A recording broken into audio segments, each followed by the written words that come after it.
What's going on, everybody? How you doing? Welcome to another session of D&D Sealing Dragons. Getting things up and going. It's gonna take a little bit for me. Just kind of bear with me here. I'm kind of getting my bearings again. Everybody's getting prepared and psyched, and we have people that are all dressed up. The rest of us did not receive the memo, so we did not dress up. But they did, and we will let them kind of lead us through this opera that we are at. Before we get started with that, let's go ahead and cover what's coming up for the next week. Entropy is coming up on Sunday. It's our Tomb of Annihilation game. Tyranny of Dragons, the Rise of Tiamat playthrough is on Tuesday. Wednesday is Civil War, my homebrew campaign. Then we are back here for this game on Friday evening next week. And then Ascension is back, not this Sunday, but the Sunday following. So lots of games coming up. Hope you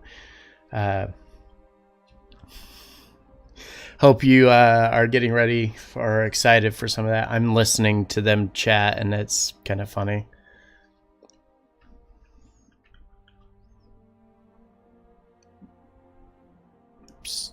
So are you guys ready? Yes. We're all drinking and smiling and talking about days of the week. So yeah, I think seeing we're you about next ready. Tuesday. Tuesday, favorite day of the week. All right, so we'll go ahead and my favorite day of the week. go ahead and get started with our session here in the City of Splendors, which is Waterdeep. We'll go ahead, as customary, go ahead and let Viz tell us what happened last time. I'm trying to remember what Biz sounds like. Hold on. Sounds a lot like Steve. Just higher. Yeah, just a little higher pitched. A little higher pitched. We were walking through Waterdeep northward to our new home, eager to spend the first night there to rest and recover. As we walk along the streets, a loud grumble breaks the silence, and we are reminded we haven't eaten in hours. We purchased some really high-quality cheeses from this lovely lady named Helga. She's a vendor in the market. But then as we continue on our way home, Risk notices a black dog. He runs off and follows it, so of course the rest of us do, and we find out it's a mother. It has several pups. They all seem hungry, and I love every single one of them. We bring them home with us, and it turns out we each all have one puppy, and we have a new responsibility, a life to take care of. Our family just doubled in size. This is amazing. As I lay down to rest with Cade, I notice my room is very dirty. Written on the window, I see closing time. I clean up my room a little bit, and we go to bed.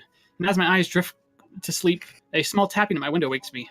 It gets my attention. I go over and open the window, and a bird flies in. It's made of paper, and it contains a note and tickets to the opera. I talk with everyone, let them know we got tickets to the opera, and Kai is mad at me. He just repeatedly asks me, "What have you done?"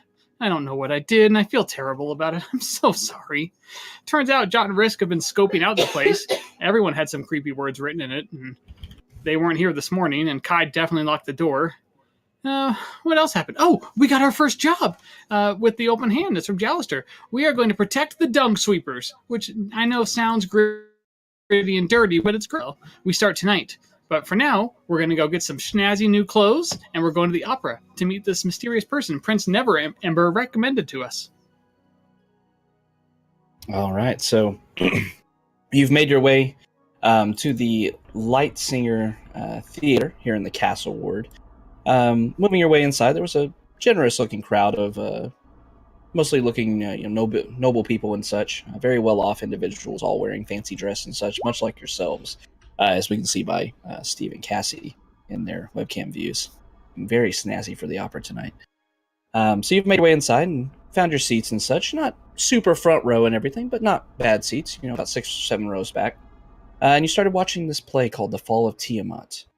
You all knowing about Tiamat herself being this deity, this evil deity, basically the queen of the dragons, who has been locked in hell for quite some time, but most of you remember some events that happened a few years back where a cult devoted to Tiamat tried to resurrect her and bring her back to this plane of existence, but they were ultimately foiled by brave adventurers. And this play seemed to be depicting the adventure that these guys went on.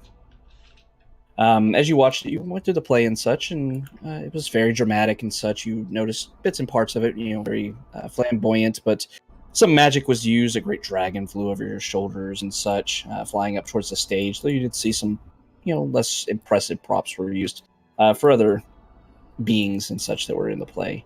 But overall, the first act was pretty impressive. There were a few epic songs and such that those of you that understand Giant were able to fully understand, but everyone else just appreciated the art of it, even if you couldn't really understand what these people were singing about. But after about an hour and a half or so, the play comes to a climactic conclusion of them assaulting this flying castle made entirely of ice and slaying a great white dragon that was within it and befriending a giant within the castle who was controlling it. And with that, the curtains closed, and before you were told that an intermission was happening.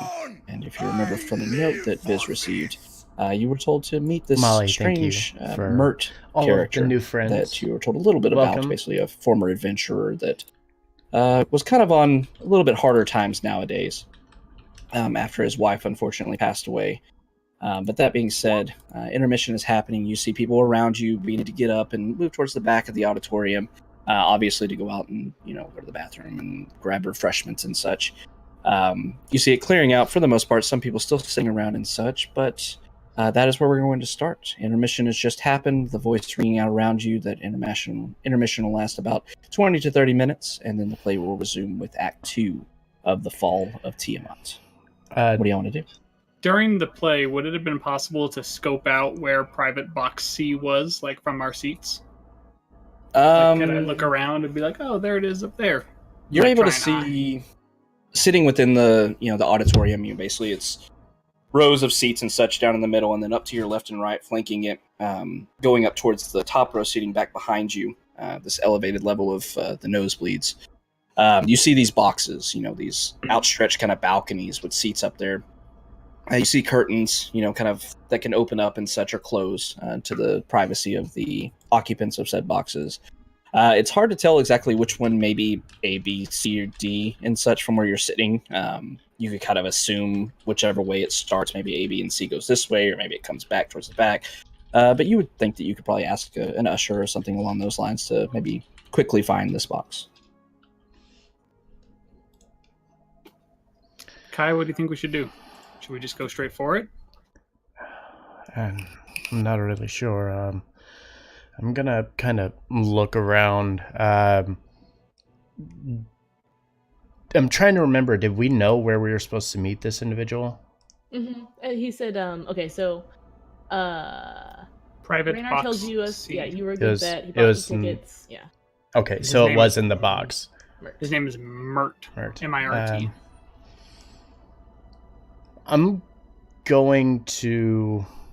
Yeah, I'm just gonna kind of nod and stand up and say, I think it's best we don't waste any time here. Let's try to get this over with as quickly as we can.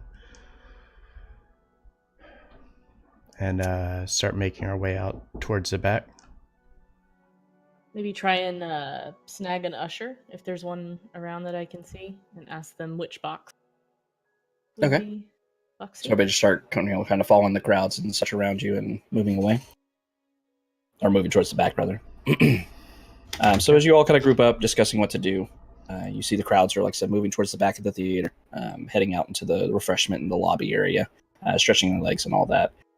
You see random ushers kind of ushering, directing people where they need to go, where the bathrooms are and such. As you're walking forward, you see one usher sitting up at the end of your row, and as you approach, you see this younger half-elf man nodding to you as you walk by, and Jot, you walk up, inquiring where Private Box C is. And with that, he nods, says, if you continue on to your left here, it is 3 doors down after you go up to the 2nd level, and it will lead you straight to it. You can't miss it. There'll be a large lettering, gold filigree on the door that says Private Box C. Thank you. Not a problem. Enjoy the rest of the show. I'd like to actually hang out towards the back and just kind of watch the party. Like, I'm going to fall back 15, 20 feet or so, give some space between me and the rest of the party. I want to watch and see who's watching the party go towards that doorway. Okay. It's our best doing. I'll just probably lead the way, I guess. How Let's go follow. crowded is it? Like, how much danger am I of just being trampled here? I mean, it's crowded, but it's a very, calm environment. People are watching where they're stepping. You do see a few other gnomes and such spread out. A couple of dwarves as well. Obviously some of the tinier folk of the land. And they're giving, respectful distance and such. People are on the lookout for any, children or gnomes and such. You don't feel that you're going to be in danger of being trampled. Good. And I'll just head for the stairs. Can I keep an eye on our group going into the box or to look at the box to see if anyone's watching them? Sure. So 2 people are. Yeah, Kai that and was. Talia are both. That's what I was Both? doing. I had kind of fell back a bit to watch and see who was paying attention to us entering. Fizz, I'm just gonna look at Kai and be like, Kai, I feel like you should be talking to him. You're the one with the tickets, and I don't want to make a mistake again. I don't want to accidentally get us into trouble. No, I have faith in you. Yes, I'll come with you though. And kind of walk up and kind of place my arm around the shoulder of his and kind of walk with him into the box there. As we approach the box, is it like a closed door kind of thing? yeah, so as you make your way back into the kind of lobby area, you see stairwells flanking on either side of this large reception area where you entered in through from. Obviously not going up the stairs before. You make your way to the left following the usher's instructions. You once again see this is a very grand place. It's decorated with tapestries and such on the walls, and there's a lot of marble flooring and counters and such. But with that, you move over to your left, finding the stairwell there, and walk up. Once again, red banners and such. Looking very nice. As you make your way up to the top, you see one exit off to your left that you're able to look down and see. It leads to the upper seating of this place, of the auditorium. So you continue on forward, where you see rows, about 8 doors or so ahead of you. As you're looking forward, walking past the first door, you see Private Box A listed onto it. As you pass the second one, Private Box C. Both these doors are closed, and once again, as you get to the third door where it says Private Box C, it is once again closed. Talia, give me a perception check, or an investigation check. Everybody else give me perception checks. Where did Roll20 go? God, there it is. Okay. I'm just so full of emotion from understanding the giant, because I speak giant, that I'm just very taken back right now. There was some beautiful ballads, some beautiful music played for you. It touched Talia, and she's not used, so it was very overwhelming for her. Okay. So as you're all moving forward, Kai and Viz moving forward and kind of leading the group up to this doorway. As you approach Jot, Viz, and Kai, you're able to hear from the other side of this doorway this boisterous laughing coming from this, deep voice, kind of rumbling. You can kind of tell it's a little bit of age, maybe, accenting the voice a bit. But you hear this kind of boisterous and joyous laughing coming from the other side of the door. Talia and Risk, you're glancing around and such, but don't really notice anything around you. Are they like speaking in common? Can we catch any words that they're saying or anything at all?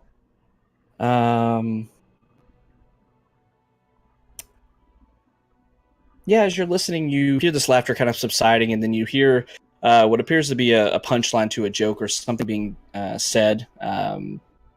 You hear this, once again, the man that obviously was laughing very loudly and very heartedly, saying, and that's when I took the horse to the other guy who asked for it first, and you see, he was completely surprised by this. You have no idea what the joke was, but then you hear more laughter erupting from beyond the door. Kind of glance back, make sure everybody's ready, and just give a couple hard knocks against the wall. So as Or you the do so, door. just the door is like knocking on Not the wall. I was like, wait, what's hidden in the walls? What's in the Knocking wall? through the What do you wall. know? I would like to look for a secret door inside the theater. I'd like to check the door for traps, Havoc, please. So as Kai rather steps forward, rapping on the door, you hear the laughter beginning to subside a bit, and then you hear a voice saying, do go answer that for me, please. And after a few moments, you see this door swing open. And as you do, you're able to see out through this box. You see it's pretty deep, about 15 feet or so, from the back of where you're standing all the way out to the edge where this curved balcony is for this box seat.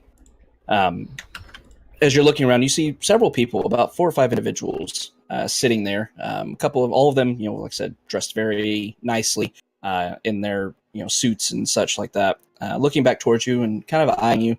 A couple of them turn back around and begin talking to each other and such, kind of ignoring your presence. You do see one man, and based on your description of Mert, it seems like this is probably him. You see this portly-looking fellow, a bit round in the middle, kind of older in his age, wrinkles and such, but a bit more chub around his flesh of his face and such. But you see he is wearing this extravagant, almost boisterous-looking attire. You see this fur-looking cape draped across his back over one shoulder and tied over into a knot in there. You see he's wearing this very fine-looking, albeit a bit aged, blue tunic with red accents and such across it. At his side, you see this rapier, which is, or a scimitar rather, which is a bit odd. You don't really notice most people walking around with weapons here in Waterdeep.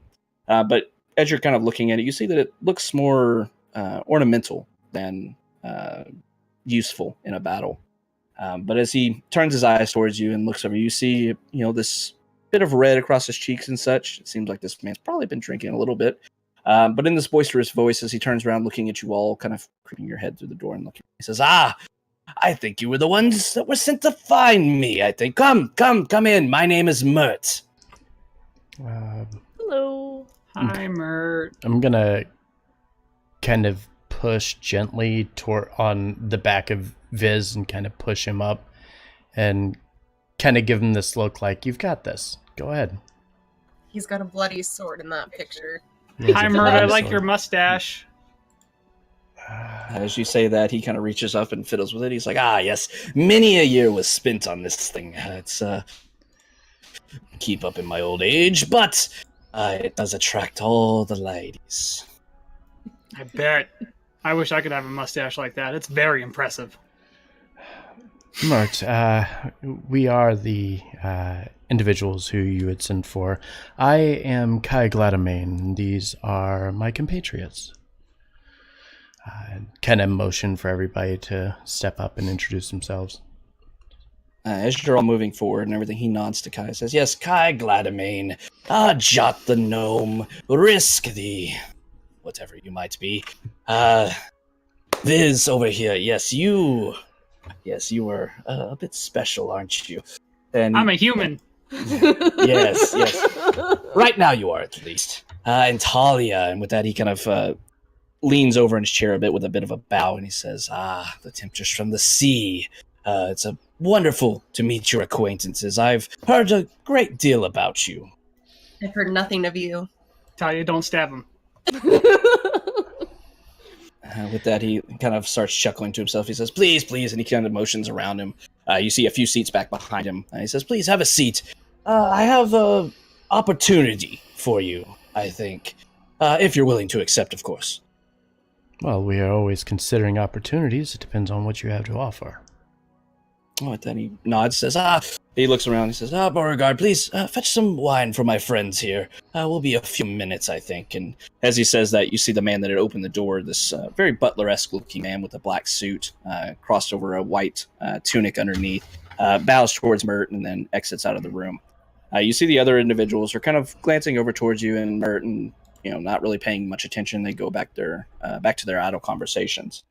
As you move forward, taking these seats back behind him, he kind of turns himself. It's a bit of a struggle as he limps himself and kind of moves his belly out of the way to turn towards you. And he looks over. He says, "Well, I don't know what all you may have been told about me. You have some very impressive friends here in the city, or so I've heard. But if you don't know much about me, I can briefly, thanks for a moment, introduce myself, I suppose. My name is Mert. I have been called many names throughout the years, but just Mert will suffice. I used to be an adventurer. I used to set out and go out on these grandiose adventures, slaying everything in front of us, searching lost tombs and crypts, and bringing back hordes of treasure, and made quite a name for myself. Sounds terrifying. It was, and anyone who doesn't find fear in the face of adversity such as that is a fool. But I am no fool, usually. But I made a name for myself, as I said, and the years took their toll, and I found myself wanting to retire. So I set up shop here in the greatest city here on the Sword Coast, and most of Faerun, in fact, here in Waterdeep. Have a nice established home here, and settled down with my wife.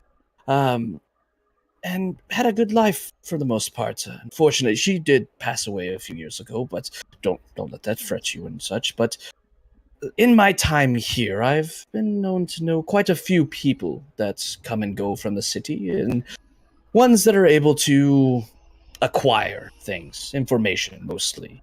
And in my dealings, I have found myself a part of an organization here. And my organization has decided, with Raynar's blessing, of course, to invite you to take forth and, maybe take a partnership within it. Have you ever heard of the Harpers? I have. I've read many a story of a Harper. People who do good, thwart evil, and rescue maidens in distress. They rid out, evil organizations, and they free cities without ever being found. If I may interrupt, what exactly would the Harpers want with us? We're just travelers, most of us. And with that, he kind of nods towards Vince, says that we do. We like to take care of problems before they meet the common eye, as it were. It's a bit less messy than the other circumstances. With that, he turns towards Kai and he says, well, Raynar embellished you in such a way that made you seem indispensable, and ones that seem, according to Raynar, of course, to be making a name for yourselves, or at the very least going to be remaining here in Waterdeep for some time.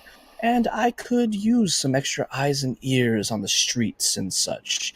And once again, Raynar is a good friend of mine, one that has assisted me through troubles and such. And, he recommended you, said that you were very capable individuals. Is he a Harper?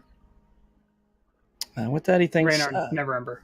Raynar is an accomplice, I suppose, to the organization, but a full-fledged Harper, no. He did not want to be part of the organization. I'm going to... Kai's going to kind of lean forward and listening and kind of block his mouth so it's hard to see him talking. And as he does, he's going to kind of point back over his shoulder where Risk is.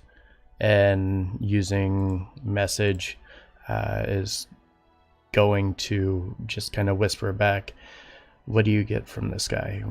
What do you feel? Do you think this guy is legit? Do you think this is legit? Havok, do you think this guy's legit? You can give me an insight check.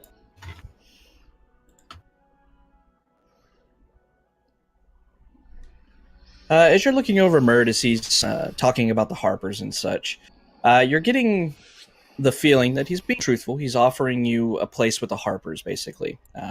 And for what little, most of y'all know that the Harpers exist, details are scarce, and that's the way they like it, as they are a group of individuals that sometimes spy and things of that nature, but mostly they're an information gathering organization, one that knows the things going on within their respective circles, and if they don't know, they have ways of finding things out. He seems to be honest to you and forthright, Risk. I'm not getting any vibes that he's lying to us, but I'm a little hesitant to throw our hats into anyone's corner quite yet. I'm more leaning towards kind of picking our alliances carefully. That said, this could be a good opportunity to find more out about what's going on in the city and give us more information when it comes to choosing our alliances. And as y'all are talking amongst yourselves, you see Murd has turned his attention towards Viz. As he kind of looks over and says, "Ah, Viz, my boy, I've heard quite a lot about you." And Oh no. he kind of leans over to you and says, "Honestly, Raynar spoke highly of all your friends and such, but you are the one that we really have our eyes on. Your talents, that, of course, nobody knows about. Who told you about my book? Book? That's my talent. I'm a writer. I'm writing this amazing book. It's about adventure. It's an adventure party. They go out and do good things, and they slay evil, and they're working together to make the world a better place. Oh, that sounds very interesting. I'll have to... Volo told me I'm a very talented writer. Oh, well, praise from Volothamp himself is should be very inspiring for you. Talia is going to be rolling her eyes in the background. Kai just kind of looks up and doesn't say anything, just straight face, looks right at Viz. I'm not sure what you mean, Mr. Mert. With that, you see Mert kind of looking you over, and then he just quickly winks at you and says, "Of course not." With that, he leans back and says, "Well, what say you all? Once again, this will be an opportunity. You don't have to accept it now. The organization itself would just request you to take care of jobs here and there. Of course, doing so with... Oh, lost a person. Bicycle. With adequate compensation, of course. We don't expect you to go hungry while being one of the Harpers, but yes, I am prepared today. And What sort of jobs would be involved? No. with that, he thinks for a moment. He says, "Well, I do have one thing that needs looking into currently." He says... Shit, where'd it go? There it is. He says, one of the drays working in the city is pulled by, and you'll never believe this, but a talking mare named Maxine. She is actually a member of the Harpers, gathering information for us. I'm sorry, a what? A mare, a horse. A What mare. did you say the horse's name was again? Maxine. Maxine, yeah. That's amazing. Yes, she operates within the city, taking note of things she sees while pulling her dray, and we need someone to get a report from her. All you'll need to do is locate her wherever she is in the city and see if she has any identities of current interest, which is Zent operatives in the city. And if so, maybe see if you can determine their whereabouts and report back to me with it. Miss- Okay. Mr. Mert, did you buy us the tickets to this show? With that, he kind of chuckles, says, No. Once again, Raynar seemed very adamant about proposing you to our organization. So he purchased the tickets and put in a good word for you with me. Oh, I was just gonna thank you for the tickets. It's an amazing show, and it's very impressive and wonderful. I was just gonna say thank you, but that's all. I'll be sure to thank Mr. Neverember. Says, of course, yes, please. Thank the one who deserves it. Raynar is a good man, albeit one that has lived far too long in his father's shadow, I think. But that is a discussion for another time. Kai will kind of glance up like he's been fiddling with the rings on his hand, listening to all of this. And he'll kind of glance up and look at Mert and say, how soon do we get started? And once we gather this information, where are we to head? As well, if you would like to take the invitation for it, and once again, you don't have to join us per se. I would, of course, encourage you to do so. You all seem very able-bodied and good heads on your shoulders, so I would welcome you to join us. And as he says that, you see him fiddling in one of the pouches at his pocket. He pulls out these small pins, and as he holds them out to you, you can see there's 5 silver pins with harps on them sitting across this, and says, "These would mark you as one of us, essentially. But, of course, if you do not want to join, I understand, and we could be partners if nothing else. But as far as the job and locating Maxine, it's at your convenience. It's not a pressing matter. I would like to receive the information within a few days, though, at best, or at worst, rather." Is there a... So I we're just assume no done one with knows phrasing, Maxine right? That's can not a thing speak? anymore. With that, he laughs and says, "Yes, of course not. What Dark kind of horse. incidents may Thank happen you. if people were to discover a talking horse?" Thank Is there you a for the follow. code Very much word appreciate it. we would say to her to initiate speak? Did I give her some sugar cubes? Like, should we just start talking to all of Do we ask? Do we ask if it's one click or two? Like, With that, he starts laughing. I've and never his boisterous started laugh. communication. I have a new friend. His name's Cade, but he's much smaller. And I talk to him, but he doesn't really talk back. So I'm not sure how you As communicate. you're asking I don't this, know how one to of the start a minions are just breaking out in laughter, his whole body just jiggling. Oh, no, my friends. It's nothing that complicated. And with that, he reaches in his hand where he's holding his pins. He says, "If you show her one of these, then she will know that you represent our interests and will be willing to talk to you, though she may be a bit hesitant if there are people paying attention to her, as her secret intelligence is hidden." Jot, how many horses are there in Waterdeep? Remember when you did that like statistics report on horses in Waterdeep? You know, Yeah. the ledger, and Mhm, you talked about the horse definitely. population of Waterdeep. Yeah, I do You know, remember us as having a part of the really Scrivener's long Guild. Yeah, I remember having a really long conversation with you about how Just wondering how many horses we're going to have to talk to until we find the right one. it was. We're it just was showing our hundreds. pinned horses. Just What does she look like? Does she have any special? Yeah, I was gonna say, do we She's have probably a description like, of you know, like every other horse. She's brown. Is her tail like French braided double knot? With that, he chuckles again and says, "She's very easy to spot if you're looking around the city.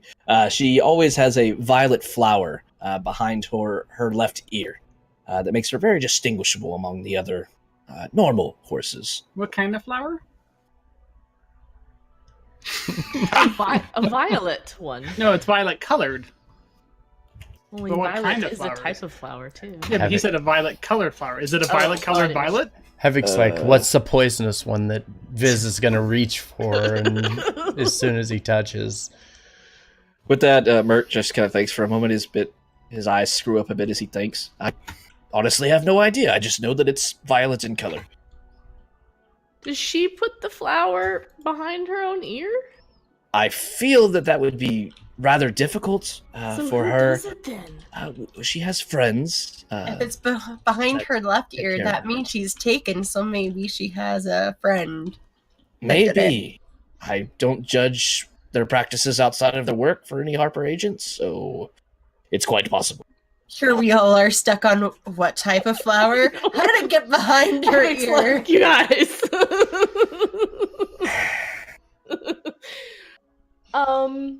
Could we go back to nut cheese? Does she work? Does she work in a specific district? Oh, that's a good question. Her driver, I believe it's an individual named Morgan Wolfwood, operates all throughout the city. Where her current whereabouts or where she'll be working during the daytime is unknown to us, unfortunately. You'll just kind of have to look around. Is her driver part of the Harpers? Oh, no. So some man is riding around on a talking horse who has no fucking idea it's a talking horse. Well, not riding on her per se. She's part of a team that pulls what's called a dray. You've, of course, seen them throughout the city, and you have seen drays.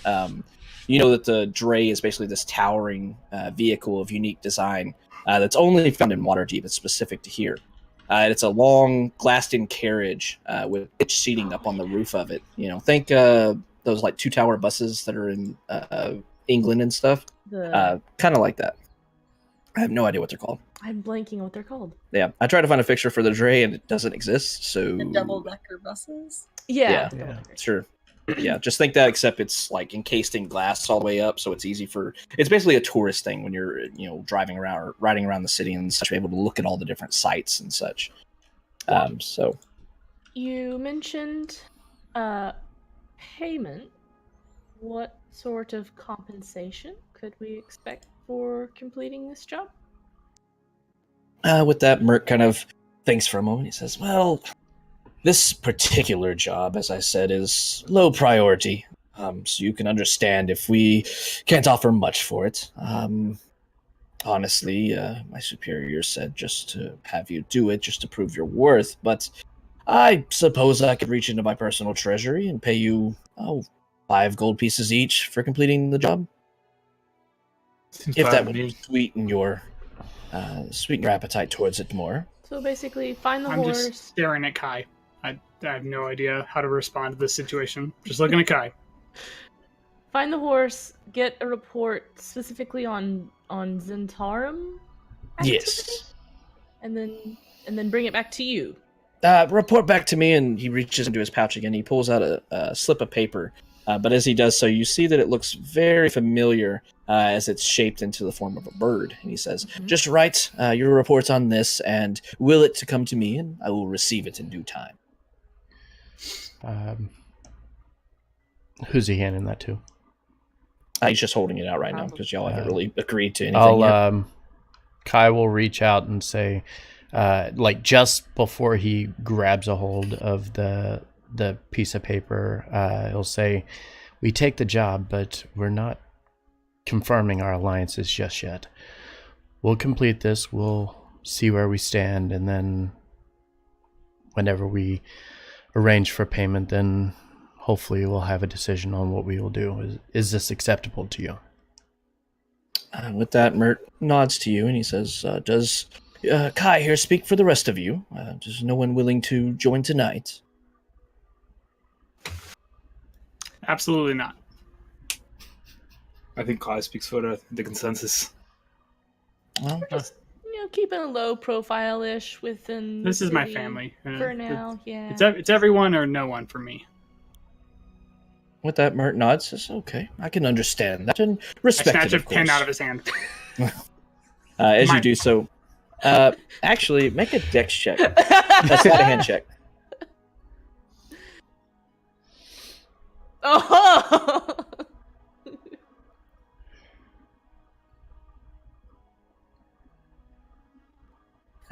So as you reach forward, trying to grab one of these silver pins with a harp kind of interlaced in the top of it, you reach out, and this, like I said, this very portly-looking man, somewhat old with age and everything, is holding him out, in his left hand. You reach over quickly to grab it. His hand turns over and closes before you're able to, and you just find this fist as your hand runs into it. And he looks over at you and says, I was going to offer you one. You just need to ask. I'm going to give him Knuckles. Daddy opens his hand up and, Viz, please, you will be the one to take this, even though you haven't formally joined. I think you'll come around when you're able to see that the deeds that we do could Wait, I thought you supply said you that for... we needed this to talk to Maxine. Said you. He continues on, kind of ignoring you. Said the deeds that we do could be a good insight for your book, maybe. You get a lot of information as one of the Harpers. Okay. Using message again, this time to Viz, don't fall for it, just keep your cool, everything is fine. Never mind, sir. I don't need the pen.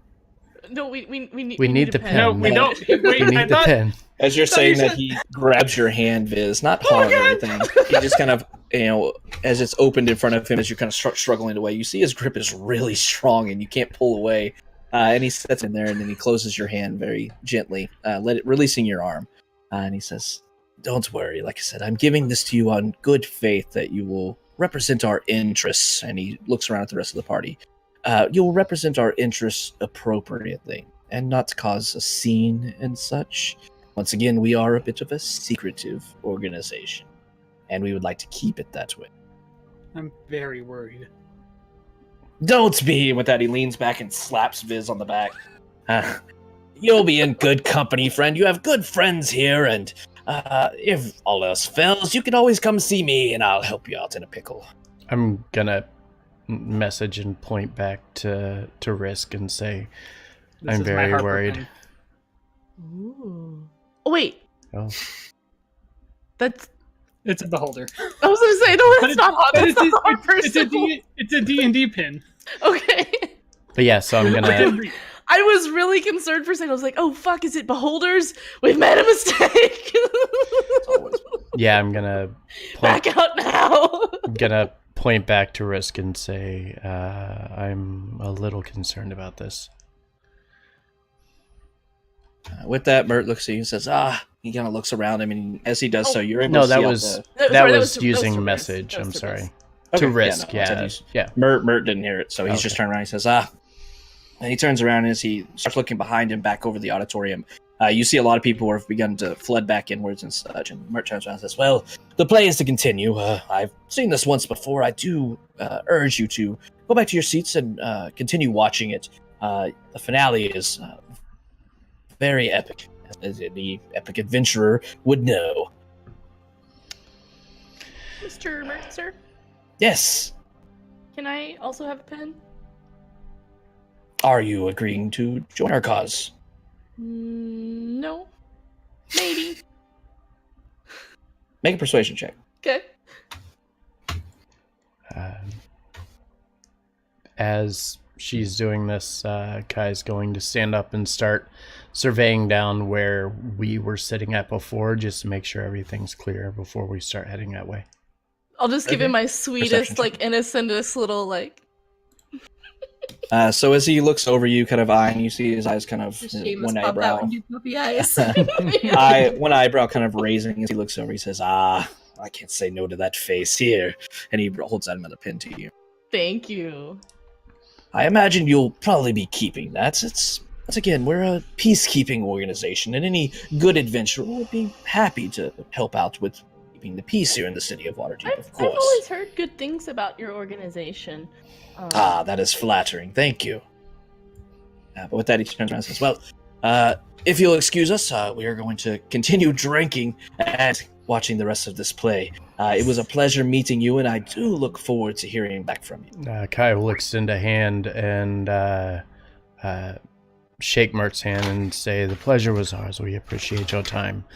And then kind of turn to everybody else. What did I see down in our section? As you're looking over, kind of glancing over Mert's shoulder as you're shaking his hand and thanking him and such, you look down towards the crowd. So there's lots of people moving back and forth, but you do see your 5 seats there on the 6th row or so remain empty. You don't see anybody really eyeing it or anything. No untoward things. Okay. And kind of look back to everybody and say, I guess we should head back to our seats then. Mm-hmm. Thank you, Mr. Mert. It was very nice to meet you. Still just clutching the pin very awkwardly in my hand. Thanks. Daddy nods to you. Take good care of those pins, and I'll speak with you soon. If you ever do need me, I do have a mansion, or a manor rather, in the Sea Ward. You can ask around. Anybody should be able to direct you to it. If you do need me, please do visit my manor. I should be there most times a day. Does he have more of that paper for us? I want bird paper. He only gave you one. He handed it out to Kai. So Kai, you have another paper bird. I have one as well. Okay, so with that, you all thank Mert and such. He nods to you and then turns around and immediately grabs his flagon that he was kind of ignoring while, doing business with everybody. Goes back and then already starts drinking as you're exiting out. At this point, you see Beauregard, the butler, walking in with this platter full of flagons, and he looks at you as you all start moving out and says, drinks for you. Before we leave, can I try and take note of the other people in the booth? Because everyone there definitely heard him talking about him being a harper, so I'm kind of assuming everyone else in that booth is a harper. So I'd like to just take like a mental image to see if I ever recognize these people again. The people that turned around and looked at us and looked away. Okay. Just Are you making a scrap book? You're able to look at their faces, not perfect to memory. yeah, just like Yeah, in just case I make an ever see them mental again somewhere, I want to make a specific mental image if I can to try and if I see them out somewhere, be like, they're definitely on a Harper mission. Yeah, I think you'd be able to do that And reasonably easily. not blow their cover. Specifically to not fuck it up later. All right, so yeah, you're able to do so. exiting out of the booth and such. Once again, Beauregard just kind of holding out these platters for you all. There's a platter of drinks in front of you as he sees you're leaving. Should I have these delivered to your seats? I'll take it with me, thank you. I'll pass. Sure, thanks. With my open hand, I will take one and hold the pen in the other. Kai just kind of waves it off and continues on. I got food delivered. It's awesome. Nice. All right, so That looked pretty good. Is it a Is that taco? a taco? beef fajita burritos. Amazing. Nice. Yeah. Nice. What's the difference between a beef fajita and a taco? I think fajita is a style of meat, Mhm. right? Yes, yeah. Taco with fajita meat. I guess. Fajita is like spicy. Yeah, they are spicy. They're always spicy because my brother loves me and knows I like spicy food. Spicy food is gross. Wrong. Okay, dropping rocks on. Oh, yes, we got it. I can't. I love spicy food, but I can't stomach You can't it. stomach it, yeah. All right, so with that, a few of you taking your drinks and everything from Beauregard, he kind of just nods to the rest of you not taking it and just opens the door and brings it into the box with him. You all head back down the stairs, back in the lobby, and back in, shuffling with the crowd's people heading back to their seats.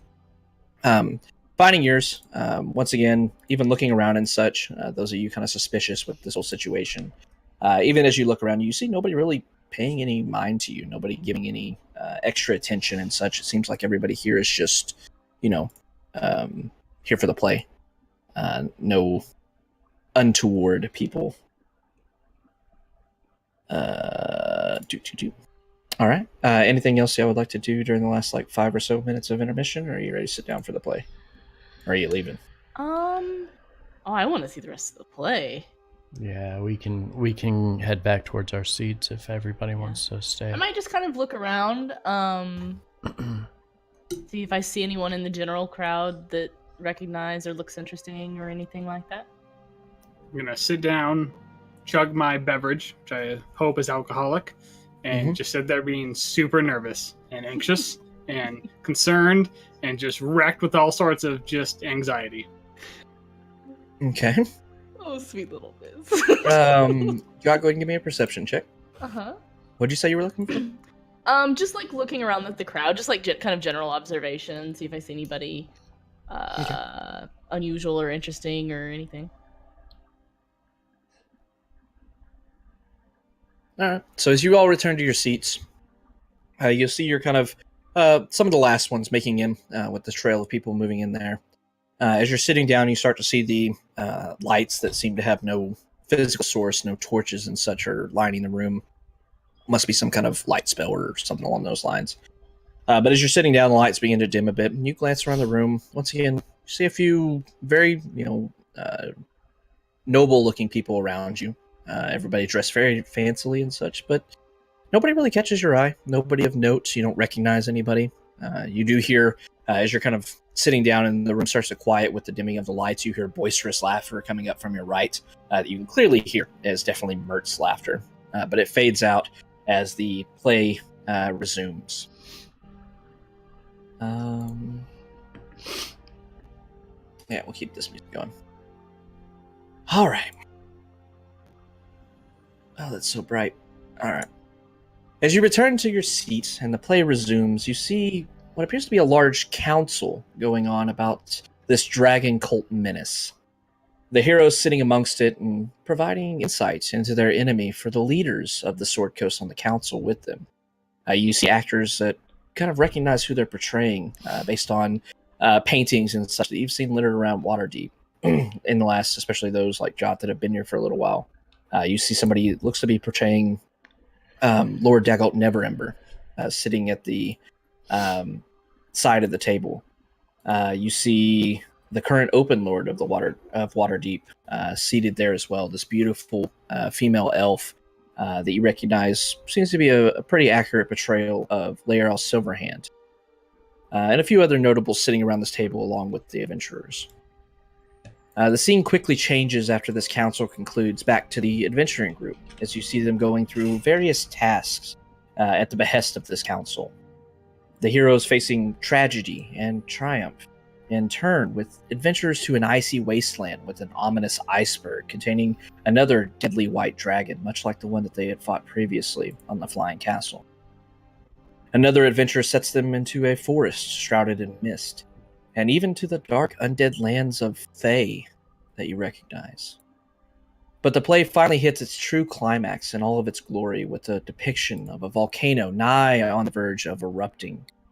A ritual taking place to bring the Queen of the Dragons, Tiamat, back from the layers of hell to the material plane. The heroes take on all enemies before them, culminating in an epic battle against the Queen herself, as she is partially brought back to the prime material plane. With great fervor and magnificent and a hard-fought victory, the heroes slay the Queen and return her to her prison within the Nine Hells.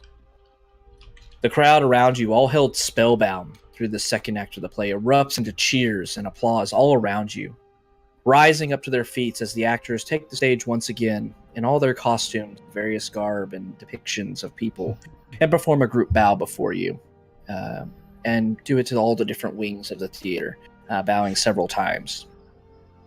As their bows conclude and the applause begins to die down, the curtains close once again, and the lights go from their dim state, lighting back up again. As you're all turning and standing up, the play obviously being over, you start to hear a little gossip as the celebration of this magnificent play winds down and people begin to leave. One woman ahead of you, as you turn around, says, "I wonder what those heroes are doing now. She was the only return to the clutches of hell a few years ago. I hope they achieved everything they ever wanted and are enjoying some much-needed relaxation. They certainly earned it." An older man behind you, the group of you, begins to exclaim, "Saw it with my own eyes. Yes, dragons flying overhead, sometimes 2 or 3 of them, all headed toward that blasted well of dragons. Thought that we were all doomed back then." With that, you continue out, following the crowd around you, all gossiping, talking about the magnificence of the play, as it was a very beautiful and well-done play before you. You find yourself leaving out the Light Singer Theater into the night air of Waterdeep. As you start to look around, you see the drift globes of Waterdeep are already silently floating above your heads and illuminating the streets around you as the crowd begins to disperse into various directions all around you. What do you want to do? Talia's gonna hide a tear that she shed from the beautiful performance so no one sees her. Make a stealth check. Yes. That one. Oh. Yeah, I was gonna say, do we perceptions? Oh. Is that perception or insight? That's perception. Perception. Fuck. Just see if you see her trying to cover this tear. It meets, it beats. Is Viz paying attention? Nope. Viz is just racked with anxiety. He's nervous. He doesn't know what to do with his life. He's just confused about everything. All right. So as you're all exiting out into the night air of Waterdeep once again, looking around and such, Kai, you are able to connect or see as Talia kind of looks over to the side, kind of glancing at the party very quickly, and then she reaches up one hand and with a very quick thumb wipes away what appears to be some water underneath her eye. Very clearly a tear, but then she kind of straightens her face a bit, just very quickly, and looks back at the group, looking around. I'll just give like a bit of a knowing smile and then just not even acknowledge it beyond that. Okay. And then, so what is our plan? Where are we headed? Are we gonna try to do this now? I would prefer to go back home and prepare. I was like more thinking like if we happened to like run into this horse. Yeah, I mean, while we're guarding the Dung Sleepers, maybe we do it. Did you just call the horse a whore? No, God, no, it's a horse. I think your eyes got cut off for me. I laughed in the middle of it, so... I definitely heard whore. No, I was really calling it a horse. It's a charlatan horse, little do you know. Why do you think it wears that flower in its hair? It's a symbol. It's a symbol. Let all the other horses know. Something wrong with y'all? like, God damn it, what did I do? Why is everything a prostitute for you guys? Everything. Some people are into horses. and stuff. Okay, breaking that line of thought real quick. And we're just like, we're just gonna nope. Yeah, nope, out of that. So yeah, like I said, y'all are up here in the castle ward, kind of here in the middle of the city, or the middle of the castle ward, rather. Home lies up to the northeast, back in the north ward. It is a few hours after dark at this point, so you know that a lot of businesses and such are closed down for the evening, and heading towards the night. It was a bit of a late show, so 10 or 11 o'clock or so at night at this point.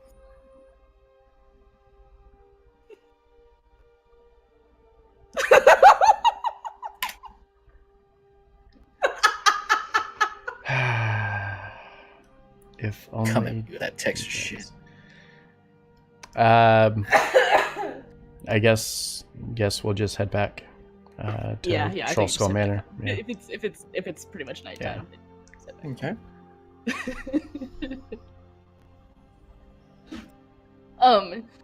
As we're going, I'm just gonna keep like glancing over at Viz and just being like, this music.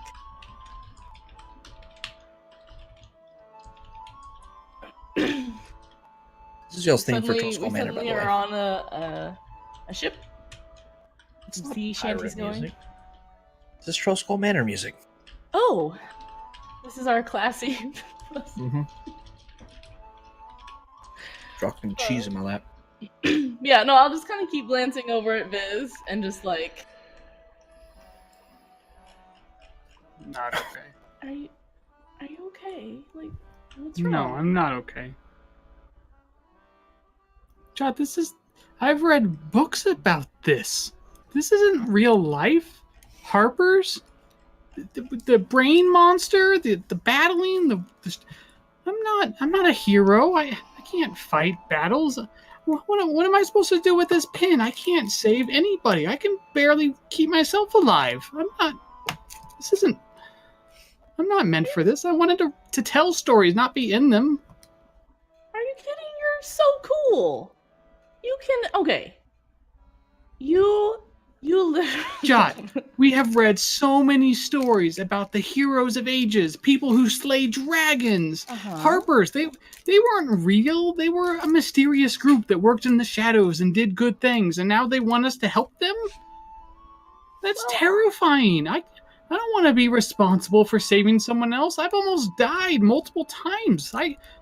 What if I'm not good? What if I let that person down? What if they get hurt? I want to tell stories and make people happy. I can't handle this much responsibility. This isn't. I don't know. I want to read stories about heroes. I don't want to be the hero. Well, We're if back you in the don't manor, wanna- correct? I think we're just walking along. I don't know. Yeah, this conversation's happening on the way. Okay. I mean, if you don't want to do the thing for the Harpers, that's fine. I just figured we'd take it just in case. We don't have to. I don't know. I want to do good. I want to help people, but what if I'm bad at it again? What if I get hurt and then the person we're supposed to be saving gets hurt? What if I fail at it? I don't want to hurt anybody indirectly. There's just life is a lot harder since I got to Waterdeep. Tell me about it. Can make wrong decisions. People want to hurt me all the time. There's actual people fighting. Like in a story, everything's great. The hero always wins, and maybe they take a few hits here and there, but they always recover and they get that lucky strike. But that's not real life, and it's really hard. Like I didn't realize it was going to be this hard, and it's scary and it's overwhelming. And now here in my hand is this pin that's shows I'm here to be the hero. I'm here to help. I'm here to do good things, and I don't know if I'm ready for that. I don't know. I don't think any of us are ready for it. I feel like if you think that you're like ready and prepared, that just proves that you're not. I kind of overhearing this Kai will kind of turn and look back towards Viz, kind of walking backwards a little bit as he's talking, as I imagine we're kind of walking through the streets a bit. Yeah. And kind of, just look over him and say, none of us are prepared for this. We didn't come here thinking we were going to go on some grand adventure. We came here to visit the city of Waterdeep for our own reasons. Kai kind of looks at everybody else and says, if anything, you're better off than I am being here. I'm just a noble from land far from here. I have no business being in the middle of all this. I don't either. And that guy seems to think I have some talent or something that's useful. He was very specific about targeting me. I don't have anything special about. You don't know why he was interested in you? No, I'm not. I write a book and I tell stories and. It extends beyond your writing capabilities, my friend. It's more about the person that you are, your culture, your background. You have an ability that we don't have. You can hide in plain sight with little trouble. And can do so instantly. That's something. You mean my race? Mm-hmm. Kai nods. Yeah, There's other changelings. I've never met a changeling other than you. You're the first one I've ever met. Wait, what? I can tell you, I have only met a few of them from my homeland, and they aren't even like you. You are unique to this area and this realm. No, there has to be other changelings, right? My mom and dad never said that there weren't a lot of us. They made it seem like there were lots of changelings. Are there not? Maybe there are other places. I've not seen like. Well, I mean, I guess it's hard to know because then, like, would you know if someone was a changeling? Maybe you just wouldn't know. Maybe like half the people in Waterdeep are changelings, actually. He was judging me for my race. He wasn't judging you. It's that dude. That's a really cool ability. I wish I could do something like that. I don't want to lie to people and pretend to be someone else for secrets. That's misleading. That's not nice. You don't have to. I mean, okay. But that's kind of who the Harpers are. They want to hide in the shadows and do what they can to help people, and somebody who can change how they look at any given moment would be very beneficial to them. I don't know. Just we've been together for 2 days, and it just seems like there's already so much lying and conniving and backstabbing and being in the shadows and being secret. Why can't people just be forward and not lie? And I don't know. Life's hard. Yeah. I wish people would be nice. Like you guys. Life has not been quite what I expected in Waterdeep either. It's just how things are. It's okay. Till you die. Getting beat up by an old man in a mountain. Yeah, but that's going or to a brain change. Thing. Alternate thought. Think about how cool it would be. Talk to a talking horse. Yeah, like we're gonna find the one horse in this massive city named Maxine with the purple flower. As we're walking towards Troll Skull Alley, we walk right by her at that moment. We hear a nickering from the side. I'm like, oh, she's right there. Oh, not never mind. By the way, it's not that easy. We just gotta go to the what are those things you see in Vegas? The helicopter rides to go look at the Grand Canyon. We need to find the Waterdeep city tours, stop. And just scope it out. Tours, but I mean, there are the equivalent of helicopters in Waterdeep. There's a not getting on a griffin. Griffins, yeah. I'm sure that would be fun. I don't know. Just life's scary. I read books and made it seem like life was gonna be great, and no one said I was gonna not be able to afford to eat for some weeks and not have a home and have to pay taxes. Being an adult in the 21st century. I didn't know. I lived with mom and dad, and then I was feel like, personally I'm gonna attacked right now. Just I didn't realize it was going to be that hard when I left. That's Same. all. At least no one's trying to murder you, DM. Monsters keep attacking me. I was attacked by a flock of Kenku. I have 5 people that are constantly murdering me. What are you talking about? You ever been attacked by a flock of Kenku? I don't think so. Murder of Kenku, I'm sorry. Murder. Oh, it was worse. It was Murder of adventurers Kenku. that want to go around and attack But everything have and then you attack me died yet? personally with my story plot and turn everything into prostitutes. I'm shattered by this, guys. Havoc, is there a chance we pass another nut cheese vendor on the No. way? No, there's not.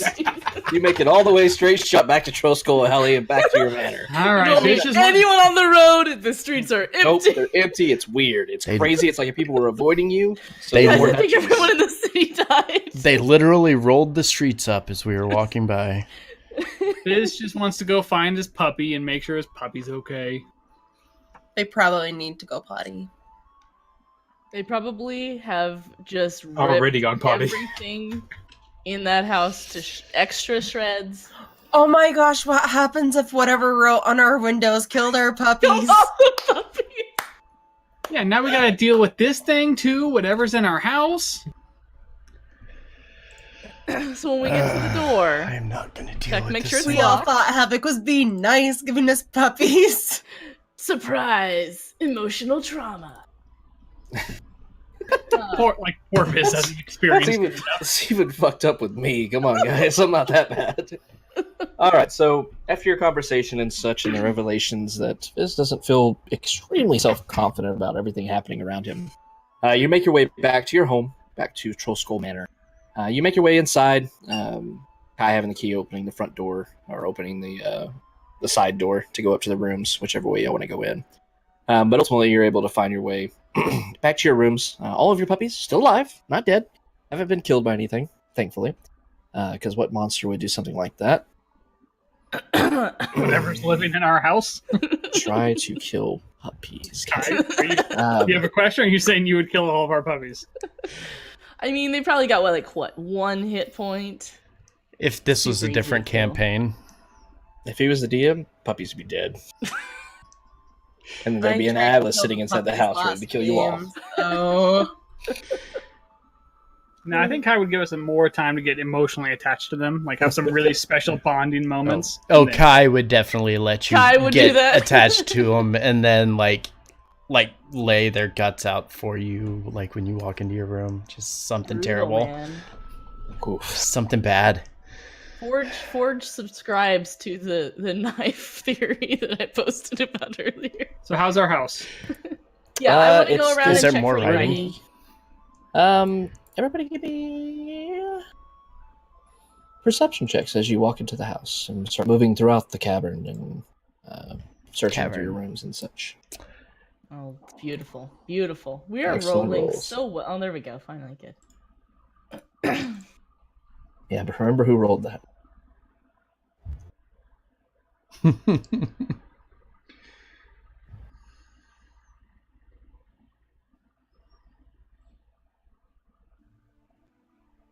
There we go. I love Sirenscape because it's got like all the different things that can happen in Trollskull Manor. So one of the things is investigative music. Literally a thing. Is there one for brutally murdered by a ghost? What makes you think it's a ghost? No. It could just be like an invisible imp or something. No be. reason, really. Yeah, no reason Fine, at all. brutally murdered by an invisible imp. Is that one of the songs? It is not. track So 7. as you're all start moving through the house and everything, moving through the common room and off to your respective bedrooms. Risk obviously having to go through Kai's room, through the den, then going down to his actual bedroom. You don't notice anything odd this time. Even Viz and Kai giving an extra kind of once over, a very close inspection of their rooms as well as the surrounding rooms as well. Not finding any, cryptic writing or anything misplaced or moved or anything of that nature. It seems that for whatever reason, nothing has happened this time while you were away. Maybe somebody did break in. and then just wrote things and then left. Maybe they just wanted our house. I'm gonna spend like an hour or so in my room with Cade, the dog, and work on training him and talking to him and letting him know how much I love him. Be like, you're so cute. You're such a good boy, Cade. Yes, you are. You're such a good doggy. And work on sitting and give him treats and rub his head, give him loves. All right, give me an animal handling check. He's gonna snoot boop him. Oh. Somehow, by a miraculous feat of your just absolute love for this creature, you're able to teach him how to sit. It's a lot. Yeah, you're just able to teach it how to sit just in the series of one night, giving it treats and such every time you're able to get it sit down. CK would be more proper at explaining this kind of stuff than me. But yeah, coaxing it into listening to you and following commands and everything, and it seems to return all of the affection rather. Infection. It's actually a lich dog. Does Viz sit as like Disease. the puppy sits? Does he sit with the puppy? Yeah, Yes, that's Like this. how we caught it. yeah, y'all don't notice any of this because Viz is doing this in his room by himself. But yeah, Viz, you're able to like sit on your bed, and the dog will look up. Kate will look up at you and then sit down and have to twist his head to the side, looking at you. And if you stand up, he sits up or stands up on all fours and begins wagging his tail, looking around, eager to go somewhere. Give him snacks. Good boy. Good boy. I love you so much, and you're my favorite puppy in the whole world, and you're going to get to be so big, and you're such a good dog. I'm going to ask Jot if she needs somebody to go with her so that she feels safe in her upstairs attic bedroom. No, that's fine. It was probably just somebody that broke in pranking us. Welcome Just to a the beanie. neighborhood. It's fine. I'm gonna draw a bath. Okay. Super, super cold. Okay. I'm just gonna light the fire in the room here. Okay. Yes. Anybody have anything specific you would like to do Thank you during the for evening before 10 passing out? months, or- man. Risks Thank and go you have very a much. conversation with Kai. Okay. At some point, I want to work on making a more convenient door to Risk's room. Yeah, we should have a door like right here. I can snip a door and... We might have to reposition the Paste it. stairwell, though. No, the stairs start in that square. So you could do it like at the corner there.